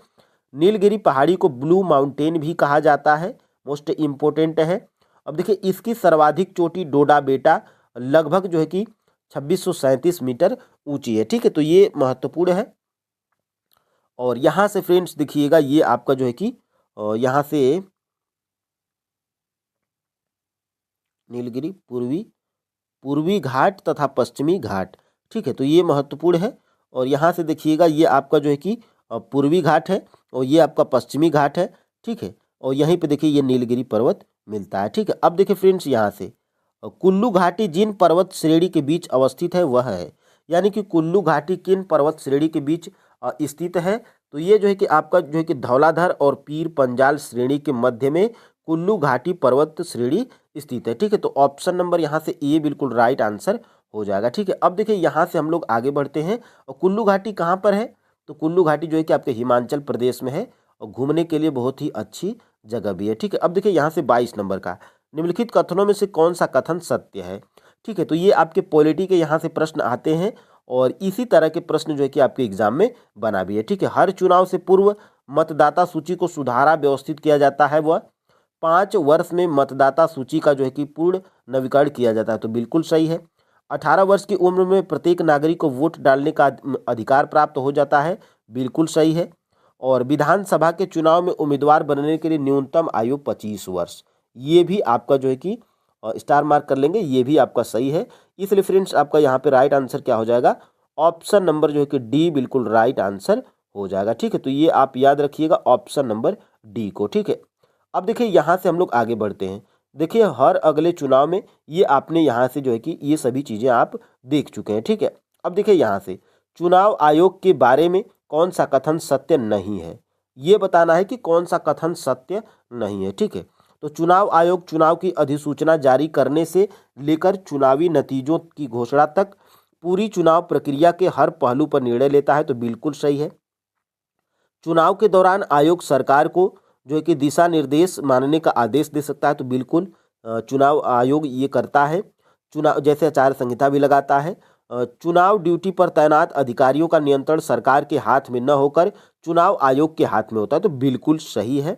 इसलिए आपका जो है कि प्रश्न क्या पूछा गया है, ध्यान से देखिएगा। वैसे तो आपका तीनों ऑप्शन सही है, इसमें आप क्या करेंगे कि डी लगाकर चले जाएंगे, लेकिन इसमें देखिए कौन सा कथन सत्य नहीं पूछा है, ठीक है। तो आपका एक भी कथन इसमें सही जो है कि सभी कथन सत्य है, ठीक है। तो यहाँ पे ऑप्शन नंबर जो है कि ई बिल्कुल राइट आंसर हो जाएगा। अब देखिए फ्रेंड्स हम लोग आगे बढ़ते हैं यहाँ से। पंडित जवाहरलाल नेहरू ने उद्देश्य प्रस्ताव कब पेश किया था, ठीक है। तो पंडित जवाहरलाल नेहरू जो है कि उद्देश्य प्रस्ताव कब जो है कि किए थे, तो ये जो है कि आपके 13 दिसंबर 1946 को जो है कि ये पेश किए थे, ठीक है। तो ऑप्शन नंबर यहाँ से बी बिल्कुल राइट आंसर हो जाएगा, ठीक है। अब देखिए यहाँ से हम लोग आगे बढ़ते हैं। 13 दिसंबर 1946 को जवाहरलाल नेहरू ने उद्देश्य प्रस्ताव पेश किया था। इस संकल्प ने संविधान निर्माताओं की आकांक्षाओं और मूल्यों को स्थापित किया। इसके तहत भारत के लोगों को सामाजिक, आर्थिक, राजनीतिक न्याय, समता और मौलिक स्वतंत्रता की गारंटी दी गई। यह संकल्प 22 जनवरी 1947 को सर्वसम्मति से अपनाया गया था। लागू कब किया गया था? 13 दिसंबर 1946, और इसको जो है कि अपनाया कब गया था? तो 22 जनवरी 1947 को, ठीक है। तो ये महत्वपूर्ण है, यहाँ से देखिएगा। निम्नलिखित में से क्या भारतीय संविधान की प्रमुख विशेषताओं में से एक है, ठीक है। तो प्रमुख विशेषताओं में से देखिए फ्रेंड्स, आश्रित न्यायपालिका। तो बिल्कुल फ्रेंड्स ये आश्रित जो है कि नहीं है। कैसी है? तो स्वतंत्र हमारी न्यायपालिका है, ठीक है, स्वतंत्र न्यायपालिका है। गैर धर्म निरपेक्ष, तो बिल्कुल गलत है। ये जो है कि आपका धर्म निरपेक्ष है, ठीक है, धर्म निरपेक्ष है। हमारे जो है कि राज्यों का जो है कि कोई भी धर्म नहीं है, ठीक है, तो धर्मनिरपेक्ष है। संघवाद, तो ठीक है, बिल्कुल संघवाद ये आपका जो है कि सही है। ऑप्शन नंबर यहाँ से सी बिल्कुल राइट आंसर हो जाएगा, ठीक है। अब देखिए यहाँ से आगे हम लोग बढ़ते हैं। भारतीय संविधान की विशेषताएं। देखिए भारतीय संविधान की विशेषता क्या है? संघवाद, गणतंत्रवाद, न्यायपालिका की स्वतंत्रता, प्रस्तावना, मौलिक अधिकार, निर्देशक सिद्धांत, धर्म निरपेक्षता, कानून का शासन और उदार लोकतंत्र, ठीक है। तो ये महत्वपूर्ण है और पॉलिटी में यहीं से प्रश्न आते हैं। भारतीय संविधान तैयार करने के दौरान 1946 में सभा का संवैधानिक सलाहकार किसे नियुक्त किया गया था, ठीक है। तो ये फ्रेंड्स आपका जो है कि नियुक्त किया गया था BN राव को, ठीक है। तो ऑप्शन नंबर यहाँ से ए बिल्कुल राइट आंसर हो जाएगा, ठीक है। अब देखिए फ्रेंड्स, और ये जो है कि आपके जब संविधान तैयार किया गया था तो किसके तहत किया गया था? तो कैबिनेट मिशन के तहत जो है कि इसका गठन हुआ था, ठीक है। और पहली बैठक कब हुई थी? तो 9 दिसंबर 1946 को हुई थी। किसकी? संविधान सभा की पहली बैठक 9 दिसंबर 1946 को। अध्यक्ष कौन थे? तो जो है कि सच्चिदानंद सिन्हा जी थे, ठीक है। और ये देखिए फ्रेंड्स, जो सच्चिदानंद सिन्हा थे वो अस्थायी अध्यक्ष थे। और फिर एक बैठक होती है दूसरी 11 दिसंबर 1946 को, जिसमें जो है कि अस्थायी अध्यक्ष कौन थे? तो डॉक्टर राजेंद्र प्रसाद जी, ठीक है। तो ये आप याद रख सकते हैं। और यहाँ से फ्रेंड्स हम लोग आगे बढ़ते हैं। भारत में हर साल संविधान दिवस किस दिन मनाया जाता है? स्टार मार्क करेंगे क्योंकि ये प्रश्न जो है कि पूछा गया है। भारत में हर साल संविधान दिवस किस दिन मनाया जाता है? तो 26 नवंबर को जो है कि संविधान दिवस मनाया जाता है। ऑप्शन नंबर यहाँ से बी बिल्कुल राइट आंसर हो जाएगा, ठीक है। अब देखिए यहाँ से 28 नंबर का, यहाँ से इसके बारे में देखिए। भारत में संविधान दिवस हर साल 26 नवंबर को मनाया जाता है, क्योंकि 26 नवंबर 1949 को भारत की संविधान सभा ने संविधान को अपनाया था। हालांकि संविधान को लागू होने में कुछ महीने का समय लगा था। 26 जनवरी 1950 को लागू किया गया था। संविधान दिवस मनाने की शुरुआत साल 2015 में हुई थी। तो ये चर्चित है, इसको आप जो है कि याद रखिएगा, ठीक है। अब देखिए यहाँ से निम्नलिखित में से किसने भारतीय संविधान की प्रस्तावना को भारतीय संविधान की राजनीतिक कुंडली के रूप में जो है कि वर्णित किया था? ये प्रश्न आपके TRE 2.0 में पूछा गया है कि संविधान की प्रस्तावना को भारतीय संविधान की राजनीतिक कुंडली के रूप में किसने वर्णित किया था? तो ये फ्रेंड्स किए थे आपके कन्हैयालाल मणिक लाल मुंशी, यानी कि M.K. मुंशी। ठीक है, तो ये महत्वपूर्ण है। और यहाँ से फ्रेंड्स आपका जो है कि ऑप्शन नंबर बी बिल्कुल राइट आंसर हो जाएगा। ठीक है, अब देखिए यहाँ से आगे निम्न में से कौन एक संवैधानिक निकाय नहीं है? ठीक है, तो इसमें से जो है कि कौन सा संवैधानिक निकाय नहीं है? तो ये फ्रेंड्स आपका जो है कि संवैधानिक निकाय, देखिए इसमें जो है कि आपका संवैधानिक निकाय नीति आयोग नहीं है। ठीक है, तो ऑप्शन नंबर यहाँ से बी बिल्कुल राइट आंसर हो जाएगा। देखिए वित्त आयोग हमारा संवैधानिक निकाय है, क्योंकि इसका जो है कि किस आर्टिकल में इसका उल्लेख है? तो जो है कि ये आपका वित्त आयोग का जो है कि आर्टिकल 280 में इसका उल्लेख है। और राष्ट्रीय अनुसूचित जनजाति आयोग ये आपके संविधान के किस आर्टिकल में है? तो 338A। ठीक है, इस आर्टिकल में है, इसलिए आपका नीति आयोग संवैधानिक निकाय नहीं है, इसलिए आपका option number B right answer हुआ है। ठीक है, अब देखिए यहाँ से भारत में संवैधानिक निकाय वे संस्थाएं या राष्ट्रीय निकाय होते हैं जिन्हें देश के संविधान के तहत स्थापित किया जाता है। देखिए चुनाव आयोग अनुच्छेद 324, संघ और राज्य लोक सेवा आयोग अनुच्छेद 315, वित्त आयोग अनुच्छेद 280, राष्ट्रीय अनुसूचित जनजाति आयोग अनुच्छेद 338A। ठीक है, तो ये महत्वपूर्ण है। और ये फ्रेंड्स आप जो है कि देख पा रहे होंगे नीति आयोग, यहाँ पे थोड़ा प्रिंट में मिस्टेक हो गया। नीति आयोग एक संवैधानिक निकाय नहीं है, यह एक गैर संवैधानिक और गैर संवैधानिक निकाय है। नीति आयोग की स्थापना कब हुई थी? 1 जनवरी 2015 को हुई थी नरेंद्र मोदी जी के कार्यकाल में। ठीक है, तो ये इसको जो है कि आप याद रख सकते हैं। अब देखिए फ्रेंड्स यहाँ से आगे हम लोग बढ़ते हैं। ठीक है, भारत के संविधान के किस अनुच्छेद में भारत के वर्णन को एक संप्रभु लोकतांत्रिक गणराज्य से संप्रभु समाजवादी धर्मनिरपेक्ष लोकतांत्रिक गणराज्य में बदल दिया गया, और साथ ही राष्ट्र की एकता शब्द को राष्ट्र की एकता और अखंडता में बदल दिया गया था? तो वो फ्रेंड्स आपका जो है कि कौन सा था?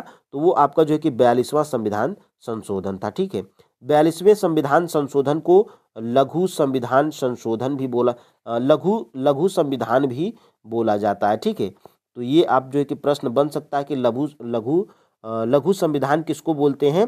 तो 42वें संविधान संशोधन को। ठीक है, और यहाँ से इसी 42वें संविधान संशोधन के तहत जो है कि मूल कर्तव्यों को जो है कि शामिल किया गया था। ठीक है, तो ये आप जो है कि याद रख सकते हैं। ठीक है, अब देखिए यहाँ से हम लोग आगे बढ़ते हैं।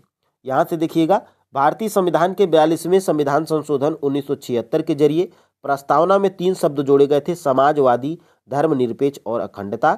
ये स्टार मार्क कर लेंगे क्योंकि बहुत बार ये जो है कि एग्जाम में पूछा जाता है। ठीक है, और यहाँ से फ्रेंड्स हम लोग आगे बढ़ते हैं 31 नंबर का प्रश्न। 1978 में संविधान में किस संशोधन ने संपत्ति के अधिकार को मौलिक अधिकारों की सूची से हटा दिया था? ठीक है, तो 1978 में संविधान में जो है कि किस संशोधन ने जो है कि संपत्ति के अधिकार को मौलिक अधिकारों की सूची से हटाया था? तो वो था फ्रेंड्स आपका जो है कि 44वां संविधान संशोधन। 44वां संविधान संशोधन कब हुआ था? तो 1978 में जो है कि हुआ था। और ये जो है कि संपत्ति के अधिकार को जो है कि मौलिक अधिकारों की सूची से हटाकर एक कानूनी अधिकार बनाया गया था। ठीक है, अब देखिए यहाँ से आगे हम लोग बढ़ते हैं। देखिए भारतीय संविधान में संपत्ति के अधिकार का प्रावधान पहले से अनुच्छेद 19 और 31 में था, लेकिन 44वें संविधान संशोधन 1978 के जो है कि द्वारा संपत्ति के अधिकार को मौलिक अधिकारों की सूची से हटा दिया गया और इसे अनुच्छेद 300A के तहत कानूनी अधिकार बनाया गया था। ठीक है, तो ये महत्वपूर्ण है और ये बार बार प्रश्न पूछा जाता है। ठीक है, देखिए भारतीय संविधान के किस अनुच्छेद में अल्पसंख्यकों के हितों के संरक्षण की व्यवस्था है? तो देखिए फ्रेंड्स अल्पसंख्यकों के हितों के संरक्षण की व्यवस्था की बात करेंगे तो वो आपका जो है कि अनुच्छेद 29 है। ठीक है, तो ये आप याद रख सकते हैं। ऑप्शन नंबर जो है कि बी बिल्कुल राइट आंसर हो जाएगा। ठीक है, अब देखिए यहाँ से हम लोग आगे बढ़ते हैं।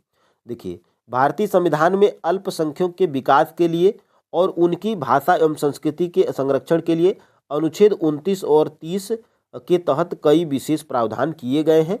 ठीक है, तो ये महत्वपूर्ण है। अब देखिए फ्रेंड्स यहाँ से हम लोग आगे बढ़ते हैं। भारतीय संविधान का कौन सा अनुच्छेद राज्य सरकारों को ग्राम पंचायत के गठन का निर्देश देता है? ठीक है, तो वो फ्रेंड्स आपका जो है कि अनुच्छेद 40 है। अनुच्छेद 40 क्या करता है? तो अनुच्छेद 40 फ्रेंड्स राज्य सरकारों को ग्राम पंचायत के गठन का निर्देश देता है। ठीक है, तो ये महत्वपूर्ण है। अब देखिए फ्रेंड्स, यहाँ से हम लोग आगे बढ़ते हैं। ग्राम पंचायतों का गठन भारतीय संविधान के अनुच्छेद 40 के तहत दिया है। अनुच्छेद 40 बताता है कि राज्य ग्राम पंचायतों को व्यवस्थित करने के लिए कदम उठाएगा। यह उन्हें ऐसी शक्तियां और अधिकारों से संपन्न करता है जो उन्हें स्वशासन की इकाइयों के रूप में कार्य करने के लिए आवश्यक हो जाते हैं। ठीक है, अब देखिए यहाँ से बिहार केसरी के नाम से किसे जाना जाता है। बिहार के एग्जाम में बहुत बार ये पूछा गया प्रश्न है, बिहार केसरी के नाम से किसे जाना जाता है। तो बिहार केसरी के नाम से श्री कृष्ण सिन्हा को जाना जाता है। ऑप्शन नंबर यहाँ पे बी बिल्कुल राइट आंसर हो जाएगा। ठीक है, अब देखिए यहाँ से हम लोग का जो है कि आता है श्री कृष्ण सिन्हा, जो बिहार केसरी और श्री बाबू के नाम से भी जाने जाते हैं। श्री कृष्ण सिन्हा 1946 और 1961 तक बिहार के पहले मुख्यमंत्री के रूप में कार्य किया। ठीक है, तो ये पहले मुख्यमंत्री थे बिहार के, इसलिए ये बिहार के एग्जाम के लिए मोस्ट इम्पोर्टेंट हो जाते हैं। ठीक है, अब देखिए यहाँ से आगे, कौन सा जीव त्वचा से सांस लेता है। यहाँ से आपका जो है कि साइंस के प्रश्न आ जाते हैं। ठीक है, तो कौन सा जीव त्वचा से सांस लेता है, तो वो केंचुआ है जो त्वचा से सांस लेता है। ऑप्शन नंबर यहाँ पे बी बिल्कुल राइट आंसर हो जाएगा। ठीक है, अब देखिए यहाँ से विभिन्न पशुओं के श्वसन अंग, केंचुआ त्वचा से, वेल फेफड़े से, मकड़ी बिच्छू फुफ्फुस से और काकरोच श्वास नली से, टैडपोल मछली झींगा गलफड़े से, मेढक त्वचा फेफड़े मुखगुहा से, उभयचर स्तनधारी और पक्षी ये फेफड़े से। ठीक है, तो ये आप जो है कि डाटा याद रख सकते हैं। और यहाँ से फ्रेंड्स आगे बढ़ेंगे। देखिए, इनमें से क्या रक्त स्कंदन में सहायक है। ठीक है, तो रक्त स्कंदन में फ्रेंड्स आपका जो है कि विटामिन के जो है कि सहायक है। ऑप्शन नंबर यहाँ से सी बिल्कुल राइट आंसर हो जाएगा। ठीक है, अब देखिए विटामिन के रक्त के स्कंदन में सहायक है, इसका रासायनिक नाम क्या है, तो फिलो जो है कि क्विनोन है। ठीक है, तो ये भी आप जो है कि याद रखिएगा। ठीक है, अब देखिए फ्रेंड्स हम लोग आगे बढ़ते हैं।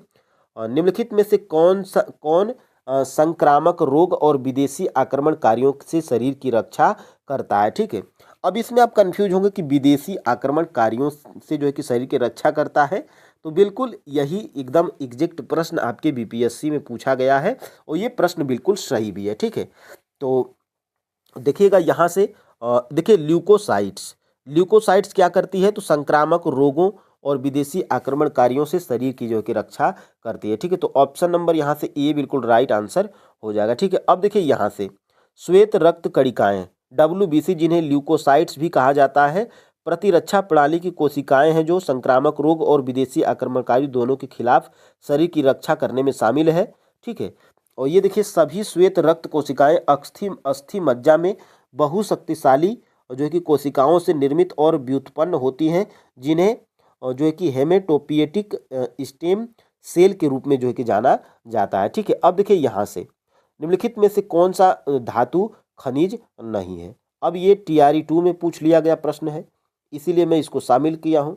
ठीक है, कौन सा अधातु खनिज नहीं है। ठीक है, तो इसमें फ्रेंड्स ये आपका जो है कि बॉक्साइट, ये क्या है, अधातु खनिज नहीं है। ठीक है, और ऑप्शन नंबर यहाँ से बी बिल्कुल राइट आंसर हो जाएगा। ठीक है, अब देखिए यहाँ से गैर धात्विक खनिज किसे बोलते हैं, तो वे खनिज हैं जिनमें धातु नहीं होती है। ठीक है, गैर धात्विक खनिजों के उदाहरण देखिए, चूना पत्थर, अभ्रक, कोयला, जिप्सम, डोलोमाइट, फास्फेट, नमक, ग्रेनाइट आदि शामिल हैं। इसमें क्या होता है, तो इसमें खनिज नहीं पाए जाते हैं। ठीक है, अब देखिए फ्रेंड्स यहाँ से आगे हम लोग बढ़ते हैं। इनमें धातु नहीं पाए जाते हैं। ठीक है, देखिए निम्नलिखित में से कौन सा रक्त प्रोटीन प्लाज्मा में पानी की मात्रा को नियंत्रित करता है, तो वो फ्रेंड्स आपका एल्बुमिन है। ठीक है, एल्बुमिन क्या करता है, तो रक्त प्रोटीन है जो कि प्लाज्मा में पानी की मात्रा को नियंत्रित करता है। ऑप्शन नंबर यहाँ से जो है कि बी बिल्कुल राइट आंसर हो जाएगा। ठीक है, अब देखिए यहाँ से ब्लीचिंग पाउडर डट का यौगिक है, यानी कि ब्लीचिंग पाउडर किसका यौगिक है, तो ब्लीचिंग पाउडर फ्रेंड्स आपका जो है कि कैल्शियम का यौगिक है। ऑप्शन नंबर यहाँ से ए बिल्कुल राइट आंसर हो जाएगा। ठीक है, अब देखिए यहाँ से ब्लीचिंग पाउडर रासायनिक रूप से कैल्शियम ऑक्सीक्लोराइड, यानी कि ये आपका जो है कि सूत्र है। ब्लीचिंग पाउडर का निर्माण बैंकमैन के संयंत्र का उपयोग करके किया जाता है, जिसे चूने और क्लोरीन को ब्लीचिंग पाउडर बनाने के लिए प्रतिक्रिया के लिए बनाया जाता है। ठीक है, देखिए ब्लीचिंग पाउडर एक पीले रंग का सफ़ेद पाउडर होता है जिसमें क्लोरीन की तेज गंध होती है।